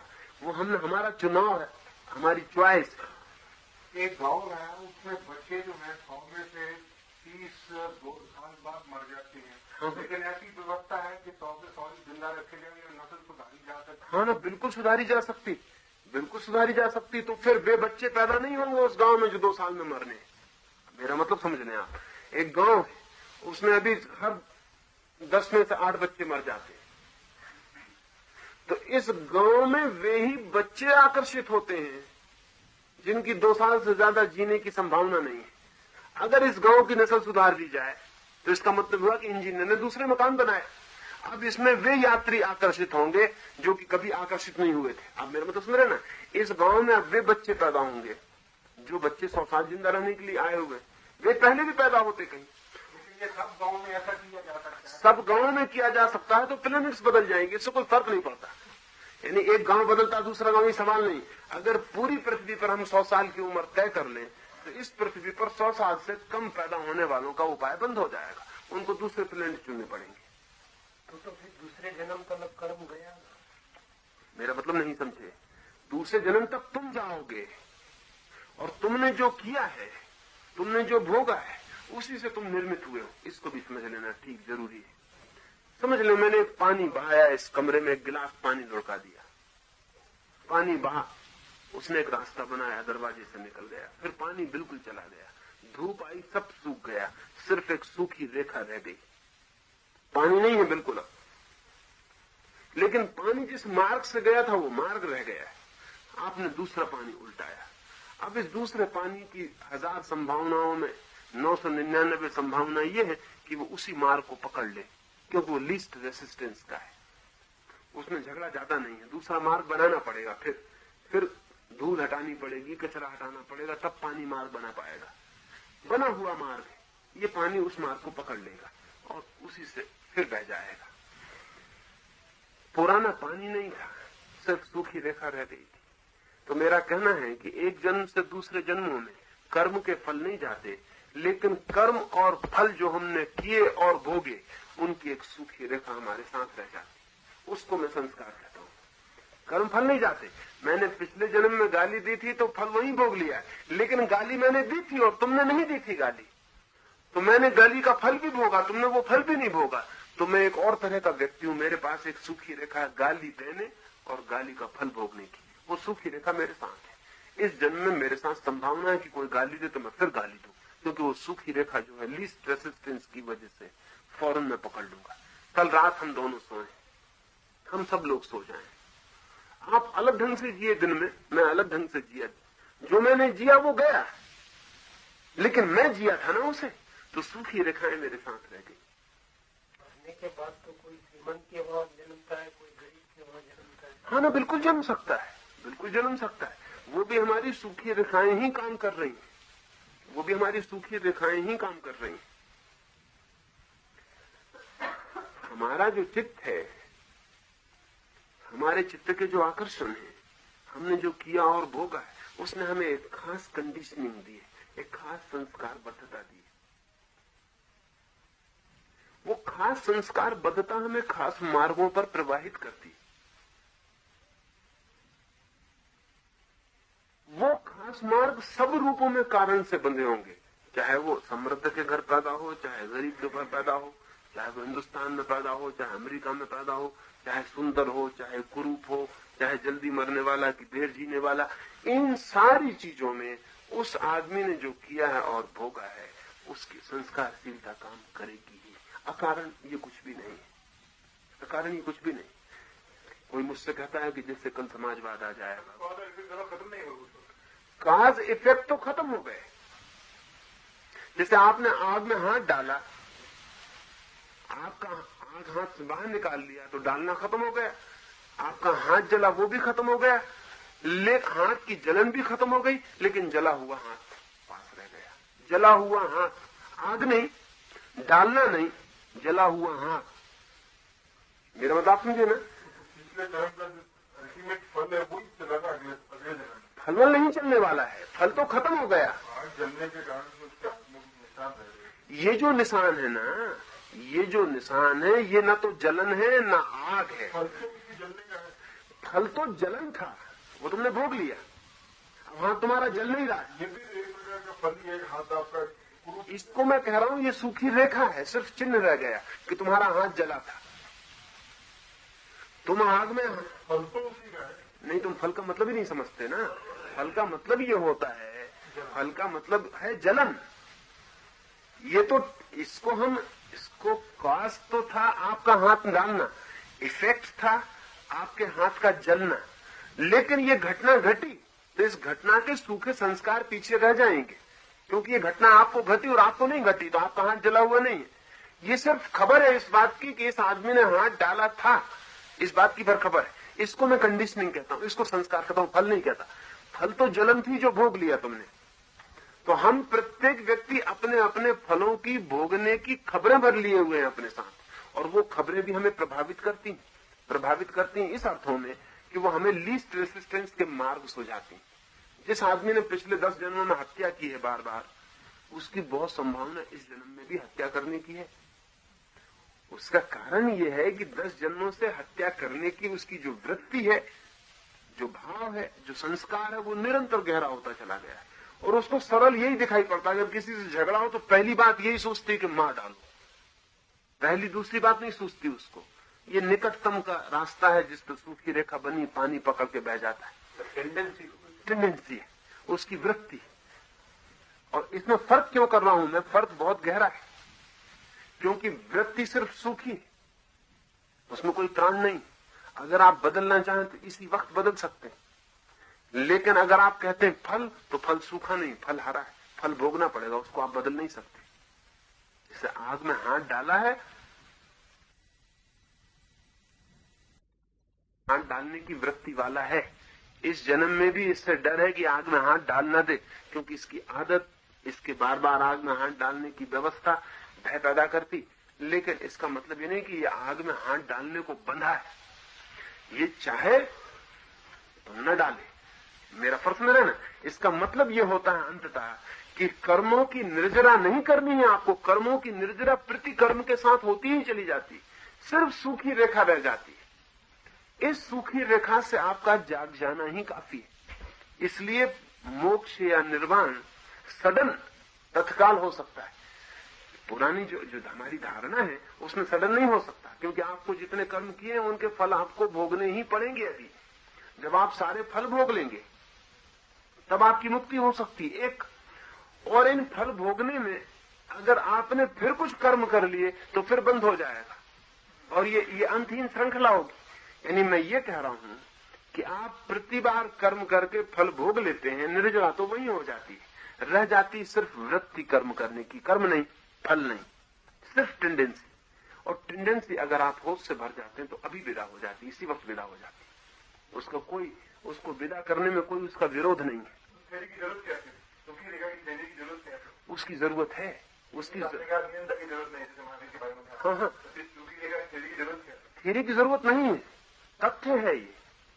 जैसे समझ लें कि आज दिन भर मैंने क्रोध किया, तो जब मैंने क्रोध किया मैंने दुख भोगा, गाली खाई, झगड़ा हुआ, उपद्रव हुआ, अशांत हुआ, फिर मैं सो गया। आज रात आपने दिन भर क्रोध नहीं किया, आप दिन भर प्रेम से लोगों से मिले जुले, आनंदित रहे, आप भी सो गए। सुबह हम दोनों एक ही कमरे में सो के उठे, मेरी चप्पल कमरे में मेरे बिस्तर के पास नहीं मिली मुझे, आपकी भी नहीं मिली। आपकी संभावना बहुत कम है कि आप एकदम क्रोध में आ जाएं, मेरी संभावना बहुत ज्यादा है कि मैं एकदम क्रोध में आ जाऊं। वो जो कल का दिन है उसकी सूखी रेखा मेरे साथ है, मेरा टाइप बन गया ना। दिन भर जो आदमी क्रोध किया वो कहां मेरी चप्पल, वो सुबह से उपद्रव शुरू हो गया उसका। फिर मेरा मतलब सुने ना, वो कर्म वर्म तो गए, कल जो मैंने गाली दी थी वो भी गई, जो गाली का दुख था वो भी गया, लेकिन गाली देने वाला आदमी में, जिसने दिन भर गाली दी, वो तो शेष हूं। और मुझ में और आप में कोई भेद होना चाहिए ना, क्योंकि आपने दिन भर गाली नहीं दी और मैंने दिन भर गाली दी, और सुबह अगर ऐसा हो जाए कि कोई भेद न रहे तब तो फिर व्यवस्था गई।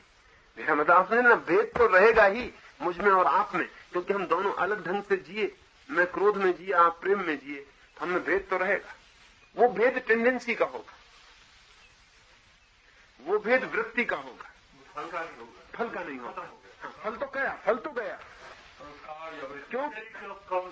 हाँ, टोटल कंडीशनिंग हमारे साथ रह जाएगी। और ये जो समग्र संस्कार है हमारा, इस समग्र संस्कार के प्रति हमारी मूर्छा ही कारण होगी इसको चलाने का।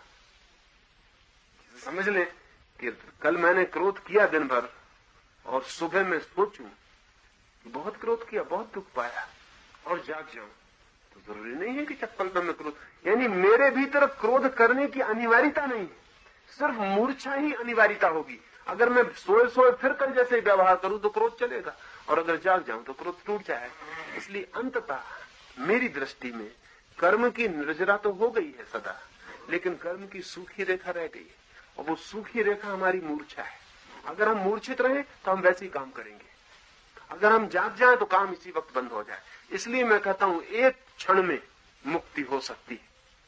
आप करोड़ जन्मों में क्या किए हैं इससे कुछ लेना देना नहीं रह गया है,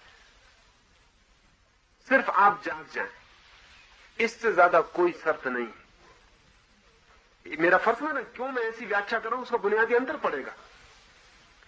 वो जो व्याख्या है आपकी, उसका तो मतलब ये कि अगर करोड़ जन्म आपने फल कर्म किए तो आपको फल भोगने के लिए सेफ है अभी। वो जब तक आप नहीं भोग लेते तब तक कोई उपाय नहीं, और उनको भोगने में काल व्यतीत होगा, भोगने में काल व्यतीत होगा, भोगने में भी नए कर्म होंगे, क्योंकि आप बचेंगे कैसे? अगर पुरानी व्याख्या सही तो मैं मानता हूं कोई कभी मुक्त हो ही नहीं सकता। उसका कारण इसका कारण है कि कल मैंने कितने पाप किए, कितने बुराइयां की, वो सब इकट्ठी, उनका फल भोगना है। और फल में बिल्कुल कैसे भोगूंगा? जब मुझे कोई गाली देने आएगा, क्योंकि मैंने पिछले जन्म में उसे गाली दी थी, तो कोई मुझे गाली देने आएगा तो फिर कर्म शुरू होगा ना, वो फिर मुझे गाली देगा। और जब मैंने पिछले जन्म में गाली दी थी तो गाली देने की मेरी टेंडेंसी तो है ही, और जब वो मुझे फिर गाली देगा, फिर गाली का सिलसिला। मैं कुछ तो करूंगा और सिलसिला जारी रहेगा। और सिलसिले का अंत क्या है? क्योंकि अगर एक कर्म भी शेष रह गया है तो उसको भोगने में फिर नए कर्म निर्मित हो जाएंगे, और नए कर्म निर्मित होते चले जाएंगे, होते चले जाएंगे। और एक भी अगर कभी शेष है तो ये निर्मिति बंद कैसे होगी? तो मेरा मानना यह है कि अगर वो बात सही है तो दुनिया में कोई कभी मुक्त हुआ ही नहीं। लेकिन दुनिया में मुक्त लोग हुए हैं, और वो इसीलिए मुक्त हो सके हैं कि कर्म आगे के लिए शेष नहीं रह जाते। कर्म तो पीछे ही चुकतारा हो जाता है, सिर्फ रह जाती है सोई हुई वृत्ति। और अगर आदमी सोया ही रहे तो उन्हीं कर्मों को दोहराता चला जाता है। जाग जाए तो उन दोहराना बंद कर देता है। यानी मुझे कोई मजबूर नहीं कर रहा है कि मैं क्रोध करूं, सिवाय मेरी मूर्छा के। और अगर मैं जाग गया हूं तो मैं कहता हूं ठीक है, इस रास्ते से बहुत बार जा चुके, बहुत दुख उठा चुके। इसलिए महावीर ने बड़ी कोशिश की प्रत्येक व्यक्ति को पिछले जन्मों के संबंध में स्मरण दिलाने की। उस स्मरण दिलाने का सिर्फ एक प्रयोजन है कि ये पता चल जाए कि तुम क्या क्या कर चुके हो, क्या क्या भोग चुके हो, इन रास्तों से तुम कितनी बार गुजर चुके हो, अब इन्हीं पे गुजरते रहोगे। इसका सिर्फ एक प्रयोजन है कि अगर स्मरण आ जाए किसी व्यक्ति को उसके 2-4 जन्मों का, तो उसने बहुत बार धन कमाया, धन कमाने में बहुत बार बेईमानी की, बहुत बार प्रेम किया, बहुत बार क्रोध किया, बहुत बार यश कमाया, बहुत बार अपमान सहा, मान सहा, सब कर चुका है वो, जो अब फिर कर रहा है। और अगर उसको ये दिखाई पड़ जाए कि ये मैं बहुत बार कर चुका, तो ये मीनिंगलेस हो गया, अब इसको फिर दोबारा किस लिए कर रहा हूं। और ये चोट अगर उसको पड़ जाए तो वो अभी जाग जाए और कहे कि बहुत कर चुका ये, अब इसके करने का क्या मतलब, कितनी बार धन कमाया, फिर हुआ क्या। तो ये जागरण उसकी जो सूखी रेखा उसको पकड़े हुए है, उसके तोड़ने का कारण बन जाए। इसलिए सडन एनलाइटनमेंट की संभावना है। सच तो यह है कि जब भी कभी मुक्ति होती है वो सडन। हाँ, कह सकते हैं। According to that willpower or sankalpa, different ideas developed हाँ, due to that. बिल्कुल बिल्कुल Not that follow. ना, That is God. हाँ, बिल्कुल ही चला। अन्याय कुछ भी नहीं, अन्याय कुछ भी नहीं। तब अन्याय इसलिए कुछ भी नहीं है कि जो हम कर रहे हैं वो हम भोग रहे हैं, उससे अन्यथा नहीं हो सकता। इसमें एक बात और समझ लेनी जरूरी है। पुराना ख्याल क्या था? पुराना ख्याल ये था कि मैं अगर महिपाल जी को चांटा मारूं तो किसी जन्म में वो मुझे चांटा मारे। कर्मफल का ऐसा ख्याल है। इसका तो मतलब ये हुआ कि अगर मैंने महावीर को चांटा मार दिया तो जब तक वो मुझे चांटा न मार ले वो भी मुक्त नहीं हो सकते। यानी मेरा कृत्य भी उनकी अमुक्ति बन जाएगा। समझ लीजिए महावीर, मैंने महिपाल जी को चांटा मारा और वो इसी जन्म में मुक्त हो सकते नहीं हो सकते, अगले जन्म में जब तक मुझे चांटा न मार ले। क्योंकि मुझे चांटा कौन मारेगा, वो हिसाब कैसे पूरा होगा, उनको मेरे पीछे लेना पड़े, क्योंकि बिल्कुल ही व्यर्थ बात है। नहीं, मेरा कहना यह है कि मैं जब उनको चांटा मारता हूं तो मुझे वो चांटा मारेंगे ऐसा फल नहीं होता। मैं चांटा मारता हूं, मेरे चांटा मारने में जिस वृत्ति से मैं गुजरता हूं वो मुझे दुख दे जाती है। उनसे कुछ चांटा वाटा लौटने का सवाल नहीं,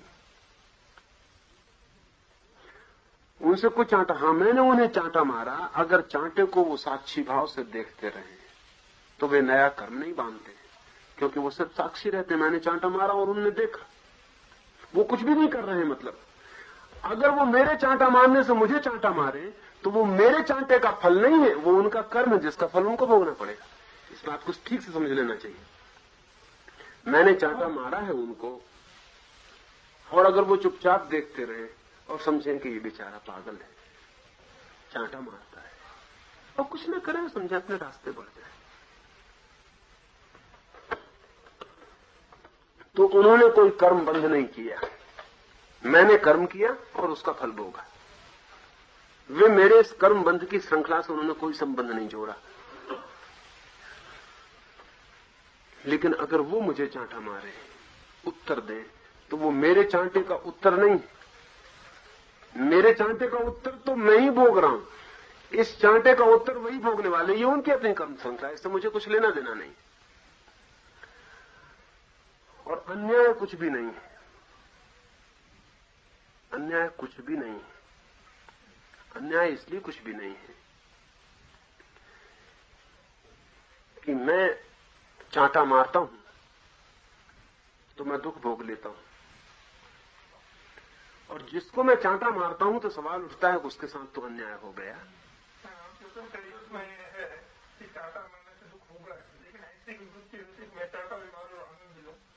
समझे थोड़ा, हाँ इसे थोड़ा, हाँ इसकी भी बात कर लेंगे, इसकी बात करेंगे। मैंने चांटा मारा किसी को तो मैंने कर्म किया, उसका मैंने समझ ली दुख भोगा, फल भोगा।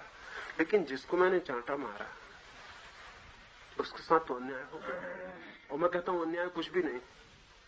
अब मेरा कहना यह है कि मेरा चांटा मारना आधा हिस्सा है, और चांटा भी मैं उसी को मारता हूं जो चांटे को आकर्षित करता, वो दूसरा हिस्सा जो हमें दिखाई नहीं पड़ता, वो हमें दिखाई नहीं पड़ता। ये असंभव है, ये असंभव है कि मैं उसको चांटा मार दूं जो चांटे को आकर्षित नहीं करता है। तो जो चांटे को आकर्षित करता है उसी को चांटा पड़ता है, और आकर्षित करने की वजह से जितना दुख उसे उठाना वो उठाता है, वो उसका आकर्षण में उसका हिस्सा है।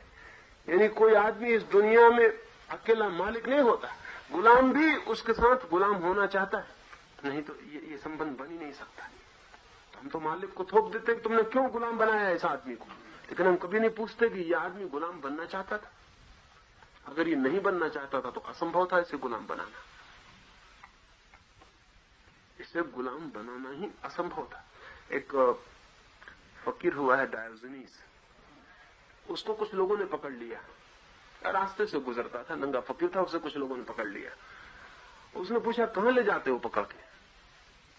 तो उन लोगों ने कहा हम गुलामों को पकड़ के और बेचते हैं बाजारों में। डायोजनीस ने कहा बहुत बढ़िया, चलो चलते हैं। पर वो लोग बड़े हैरान हुए, क्योंकि कोई आदमी को पकड़ो गुलामी के लिए तो वो भागता है, बचना चाहता है। डायोजनीस का हाथ छोड़ दो, क्योंकि मैं खुद ही चलता हूं। क्योंकि जो तुम्हारे साथ नहीं जाना चाहता उसे तुम जंजीर बांध के भी नहीं ले जा सकते। मैं तो चलता ही हूं, जंजीर वंजीर अलग कर लो। वो उसे ले गए, वो उनके साथ ही चला गया, क्योंकि डायोजनीस ये कहता था जो हो जाए मैं उसी के साथ चला जाता हूं, यानी मैं इसमें कोई बाधा डालती नहीं, मैं इसमें कोई बाधा डालती नहीं। उसे जाके खड़ा कर दिया। बहुत तगड़ा फकीर था, बहुत स्वस्थ आदमी था, वो ठीक महावीर जैसा आदमी था, और वैसा ही नग्न रहता और वैसा ही सुंदर था। उसे चौकटे पर खड़ा कर दिया जहां लीलाम बिक्री होती थी गुलामों की, और बेचने वाले ने चिल्लाया कि कौन इस गुलाम को खरीदता? उसने कहा चुप, ये मत कहना, आवाज में ही लगा देता हूं कि कोई एक मालिक को खरीदने को हो तो आ जाए। उस आदमी ने कहा उस धरती पर खड़े होके, अगर किसी को किसी मालिक को खरीदना हो तो आ जाए। लोग बड़े चौंके, भीड़ लग गई, और लोगों ने कहा क्या मजाक की बात है। तो डायोजनीस ने कहा कि मैं तो हर हालत में मालिक ही रहूंगा, ये लोग मुझे पकड़ के बुलाया, मैंने कहा बंद करो, हटाओ ये जंजीरें। इन लोगों जल्दी से हटा ली, तो मैंने कहा मैं ऐसे ही चलता हूँ, क्या है जंजीरें रखने की बात, मैं तो मालिक हूँ, इनसे पूछो इनको मैंने कितना डांट डपटता ला रहा हूँ, ये जो मुझे पकड़ के लाए, इनका कितना सुधार किया, इनको कितना ठीक किया मैंने, इनसे पूछो। और हालत सच में यही थी कि जो उसको पकड़ के लाए थे बड़े डरे हुए थे, और वो आदमी बड़ी अकड़ से खड़ा हुआ था।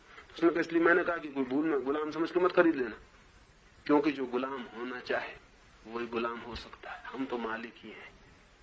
तो किसी को मालिक खरीदना हो तो खरीद ले।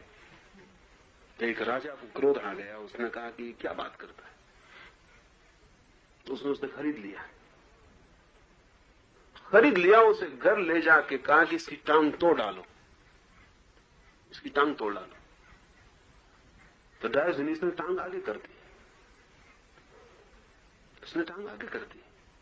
राजा ने कहा तोड़वा रहे हैं टांग, उसने कहा तुम क्या तोड़वा रहे हो, हम खुद ही आगे कर रहे हैं, हम मालिक हैं। तोड़वाओगे तुम तब जब हम बचाएं। तोड़ो, लेकिन ध्यान रहे नुकसान में पड़ जाओगे कि जो खरीदा है मुझको फिर मैं किसी काम का न रह जाऊंगा। टांग टूट गई फिर मैं काम का क्या रहूंगा, तुम्हारी मर्जी, ये टांग रही। राजा को भी ख्याल आया कि बात तो सच है, इसकी टांग तोड़वा दी। और वो उसने कहा कि मैं तो मालिक हूं और मालिक हो जाऊंगा, टांग टूटने से फिर मैं बैठे ही रहूंगा। उस राजा ने कहा रहने दो, इस आदमी की टांग मत तोड़ो। उसने कहा देखते हो तुम मालकियत किसकी चली, मालकियत किसकी चल रही। ये मैं कह रहा हूं कि जब एक आदमी गुलाम होता है तब किसी न किसी रूप में पैसिवली वो गुलामी को आमंत्रित करता है।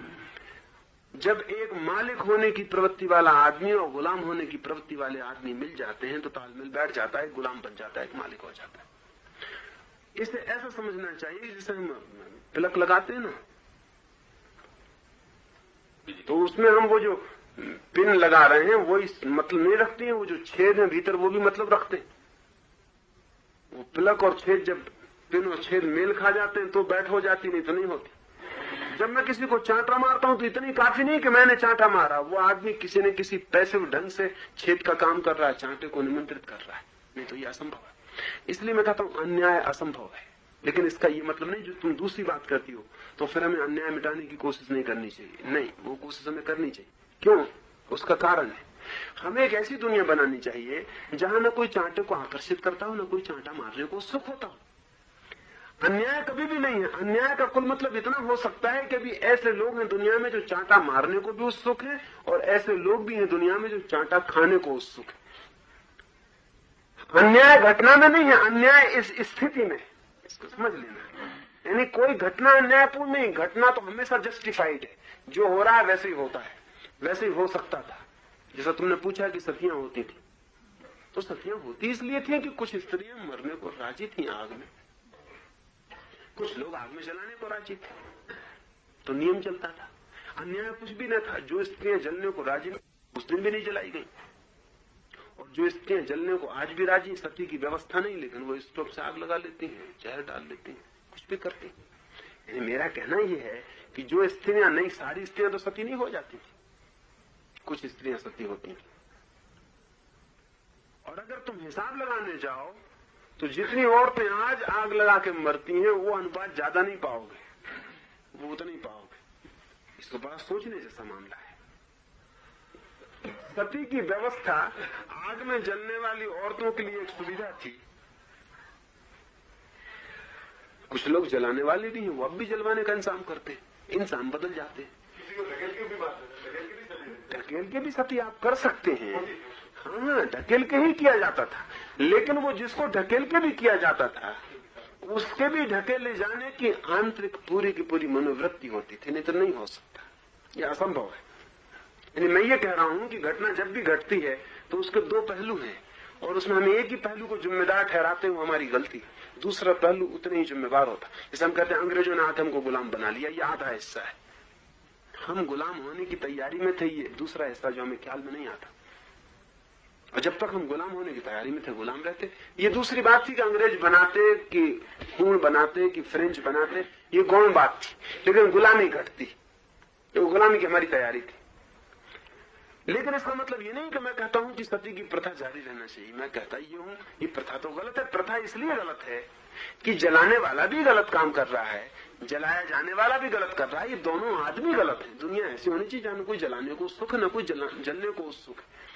ऐसी अच्छी दुनिया हमें बनाया जाना चाहिए, लेकिन जो हो रहा है वो तो न्याय युक्त है।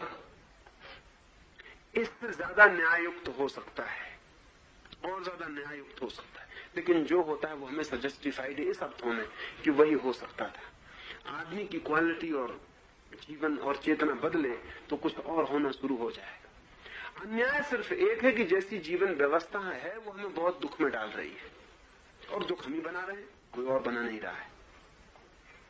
इससे बेहतर जीवन व्यवस्था हो सकती है जो ज्यादा हमें सुख में ले जाए, ज्यादा आनंद में ले जाए, और वैसी व्यवस्था के लिए हमें चेष्टारत होना चाहिए, व्यक्तिगत रूप से भी, सामूहिक रूप से भी।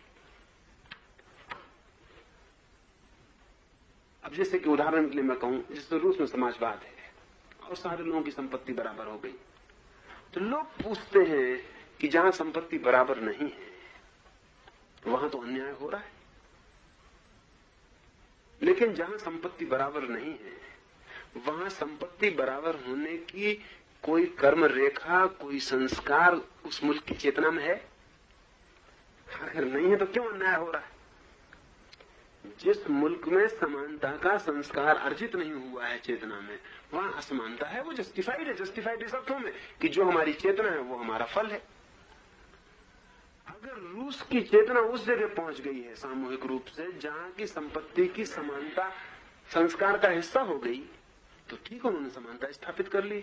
और इसका परिणाम यह होगा कि रूस में वे आत्माएं जन्म लेने लगेंगी जिनमें समानता के भाव का उदय हुआ है, और जो असमानता के भाव की आत्माएं हैं वो रूस में जन्म लेना बंद कर देंगी। हमें सिर्फ एक तरफ से देखने पर कठिनाई मालूम पड़ती है। अगर दोनों तरफ से देखेंगे, टोटल देखेंगे, तो रूस में वो आत्माएं पैदा होना बंद हो जाएंगी जो असमानता में ही जी सकती। जब से दुनिया बनी है अभी शुरू हुई पैदा हुई, जब से ये समाजवाद आया रूस में। चेतना का जो विकास है ना, चेतना का जो विकास है, समानता बहुत विकसित चेतना की स्थिति है, असमानता सामान्य स्थिति है। आप दूसरे के साथ अपने को समान मानने के लिए तैयार होना भी बड़ी उपलब्धि कि दूसरा मेरे समान है। चित्त तो यही कहता है, ये हो कैसे सकता है दूसरा मेरे समान है। असमानता सहज वृत्ति है, विषमता पैदा करना इसलिए सामान्य रहा। समानता पैदा करने वाली चेतनाएं पैदा हुई, महावीर उन चेतनाओं में से एक है, लेकिन ये व्यक्तिगत थी। अब धीरे धीरे उसकी सघनता बढ़ी है और सघनता उस जगह पहुंच गई है कि अब समान करने वाली चेतनाओं का भी एक बड़ा अंश पृथ्वी पर है। जिस दिन असमान वृत्ति वाली चेतनाएं छीन होती चली जाएंगी, वृत्ति छीन होती चली जाएगी, उस दिन सारी पृथ्वी पर समानता हो जाएगी। लंबा वक्त लगता है, लेकिन लंबा वक्त भी हमको दिखता है क्योंकि हमारा वक्त का हिसाब भी बहुत छोटा सा है। मनुष्य को हुए मुश्किल से 10 लाख वर्ष हुए, और जिसको हम मनुष्य कहते हैं उसको तो मुश्किल से 10,000 साल हुए। पृथ्वी को बने 2 अरब वर्ष हुए, और पृथ्वी बड़ी नई सी चीज है, कोई बहुत पुरानी चीज नहीं। तारे हैं जिनका कोई हिसाब लगाना मुश्किल है कितने पुराने, और जहां अंतहीन समय की धारा है वहां 10-5 हजार वर्ष का क्या मतलब होता है? कोई मतलब नहीं होता। मनुष्य अभी भी बिल्कुल ही बालपन में है। एवोल्यूशन की जो व्यवस्था उसमें भी हम बिल्कुल बच्चों की तरह है। अभी हम जवान भी नहीं हुए, बूढ़ा होना तो बहुत दूर की बात है। तो अभी थोड़ी सी बातें प्रकट होनी शुरू हुई, जैसे कि एक बच्चा है, वो 14 साल का हुआ और उसमें सेक्स का भाव उठा, और लोग कहें कि 14 साल से ये क्या कर रहा था? 14 साल से उसमें सेक्स का भाव नहीं उठा। 14 साल गुजर गए, सेक्स का भाव नहीं उठा। जिंदगी आधी गुजर गई और सेक्स का भाव नहीं उठा। अभी उठा, लेकिन एक स्टेज है बच्चे की, तो 14 साल, 15 साल का, 16 साल का हो जाए तो प्रकृति उसको मानती है इस योग कि अब वो सेक्स की वृत्ति में उतरे। मनुष्य जाति की भी एक स्टेज होगी जहां के प्रकृति मानेगी कि अब तुम समान हो सकते हो, अब तुम उस योग्यता के हो गए। वो 10,000 वर्ष लग जाएंगे, क्योंकि वो पूरी मनुष्य जाति का सवाल है, एक व्यक्ति का सवाल नहीं। हाँ, एक व्यक्ति तो कभी भी समान होने की वृत्ति को उपलब्ध हो सकता है, उसी को हम सम्यक्त्व कहते हैं, समता कहते हैं, जो समान होने की, जिसके मन से ये भेद ही मिट गया कि कौन नीचा है कौन ऊंचा है, इस सवाल ही चला गया। तो कोई महावीर कोई बुद्ध इसको उपलब्ध हो जाए, इसमें अड़चन नहीं है, लेकिन मनुष्य जाति इस तल पर आने में तो हजारों वर्ष ले लेती। अन्याय नहीं है इस अर्थ में कि प्रत्येक चीज अपने कारणों से न्याय युक्त है। अन्याय है इस अर्थों में कि जिंदगी इससे भी ज्यादा आनंदपूर्ण, ज्यादा शांति की, ज्यादा सौरभ की हो सकती है। उसकी दिशा में हमें कोशिश करनी चाहिए। तुम ये कहती हो कि फिर हम कोशिश भी क्यों करें, लेकिन तुम ये मान लेती हो कि कोशिश जैसे हम कर रहे हैं, वो कोशिश करना भी हमारे कर्म के संस्कार की पूरी व्यवस्था का हिस्सा होता है। वो ना करने का तुम्हारा सवाल भी व्यर्थ है। कोशिश करने का भी कारण है। हाँ, कारण है। कारण यही है कि तुम दुख को नहीं झेल सकती हो, नहीं देख सकती हो, तो उसे बदलने की कोशिश करती हो। तो हम जब ये सोचने लगते हैं कि ना करें, तब हम गलती में पड़ जाते हैं। ना करने के लिए कारण जुटाना बहुत मुश्किल है। और वही तो ना करने का जिस दिन कारण जुटा लोगे उस दिन सामायिक हो जाएगी और मोक्ष हो जाएगा। मेरा मतलब समझ रहे ना, करने का कारण ही हमने जुटाया है सब। जिस दिन हम उस हालत में आ जाएंगे कि हम कह सके कि ना करना भी काफी है, अब कुछ नहीं करते, नियम से बाहर, तो नियम के हम बाहर हो जाएंगे। उस स्थिति का ही नाम मोक्ष, जो करने के बाहर हो गया।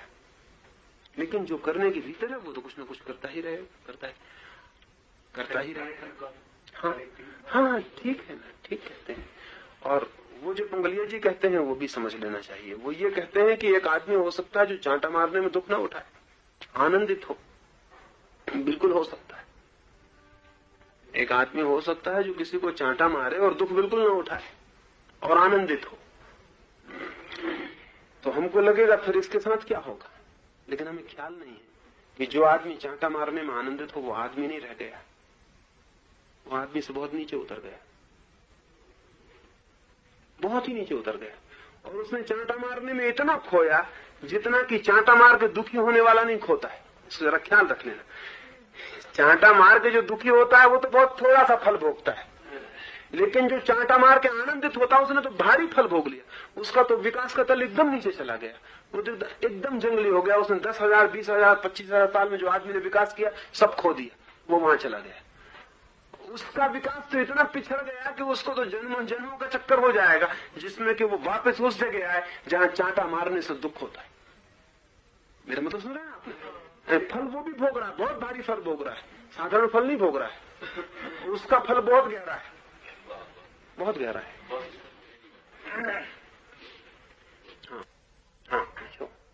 आपने जो कहा कि आदमी का जीवन का कर्म की सुखी रेखा अंकित होती है, पुनर्जन्म का शरीर जैसे धारण कर लेता है।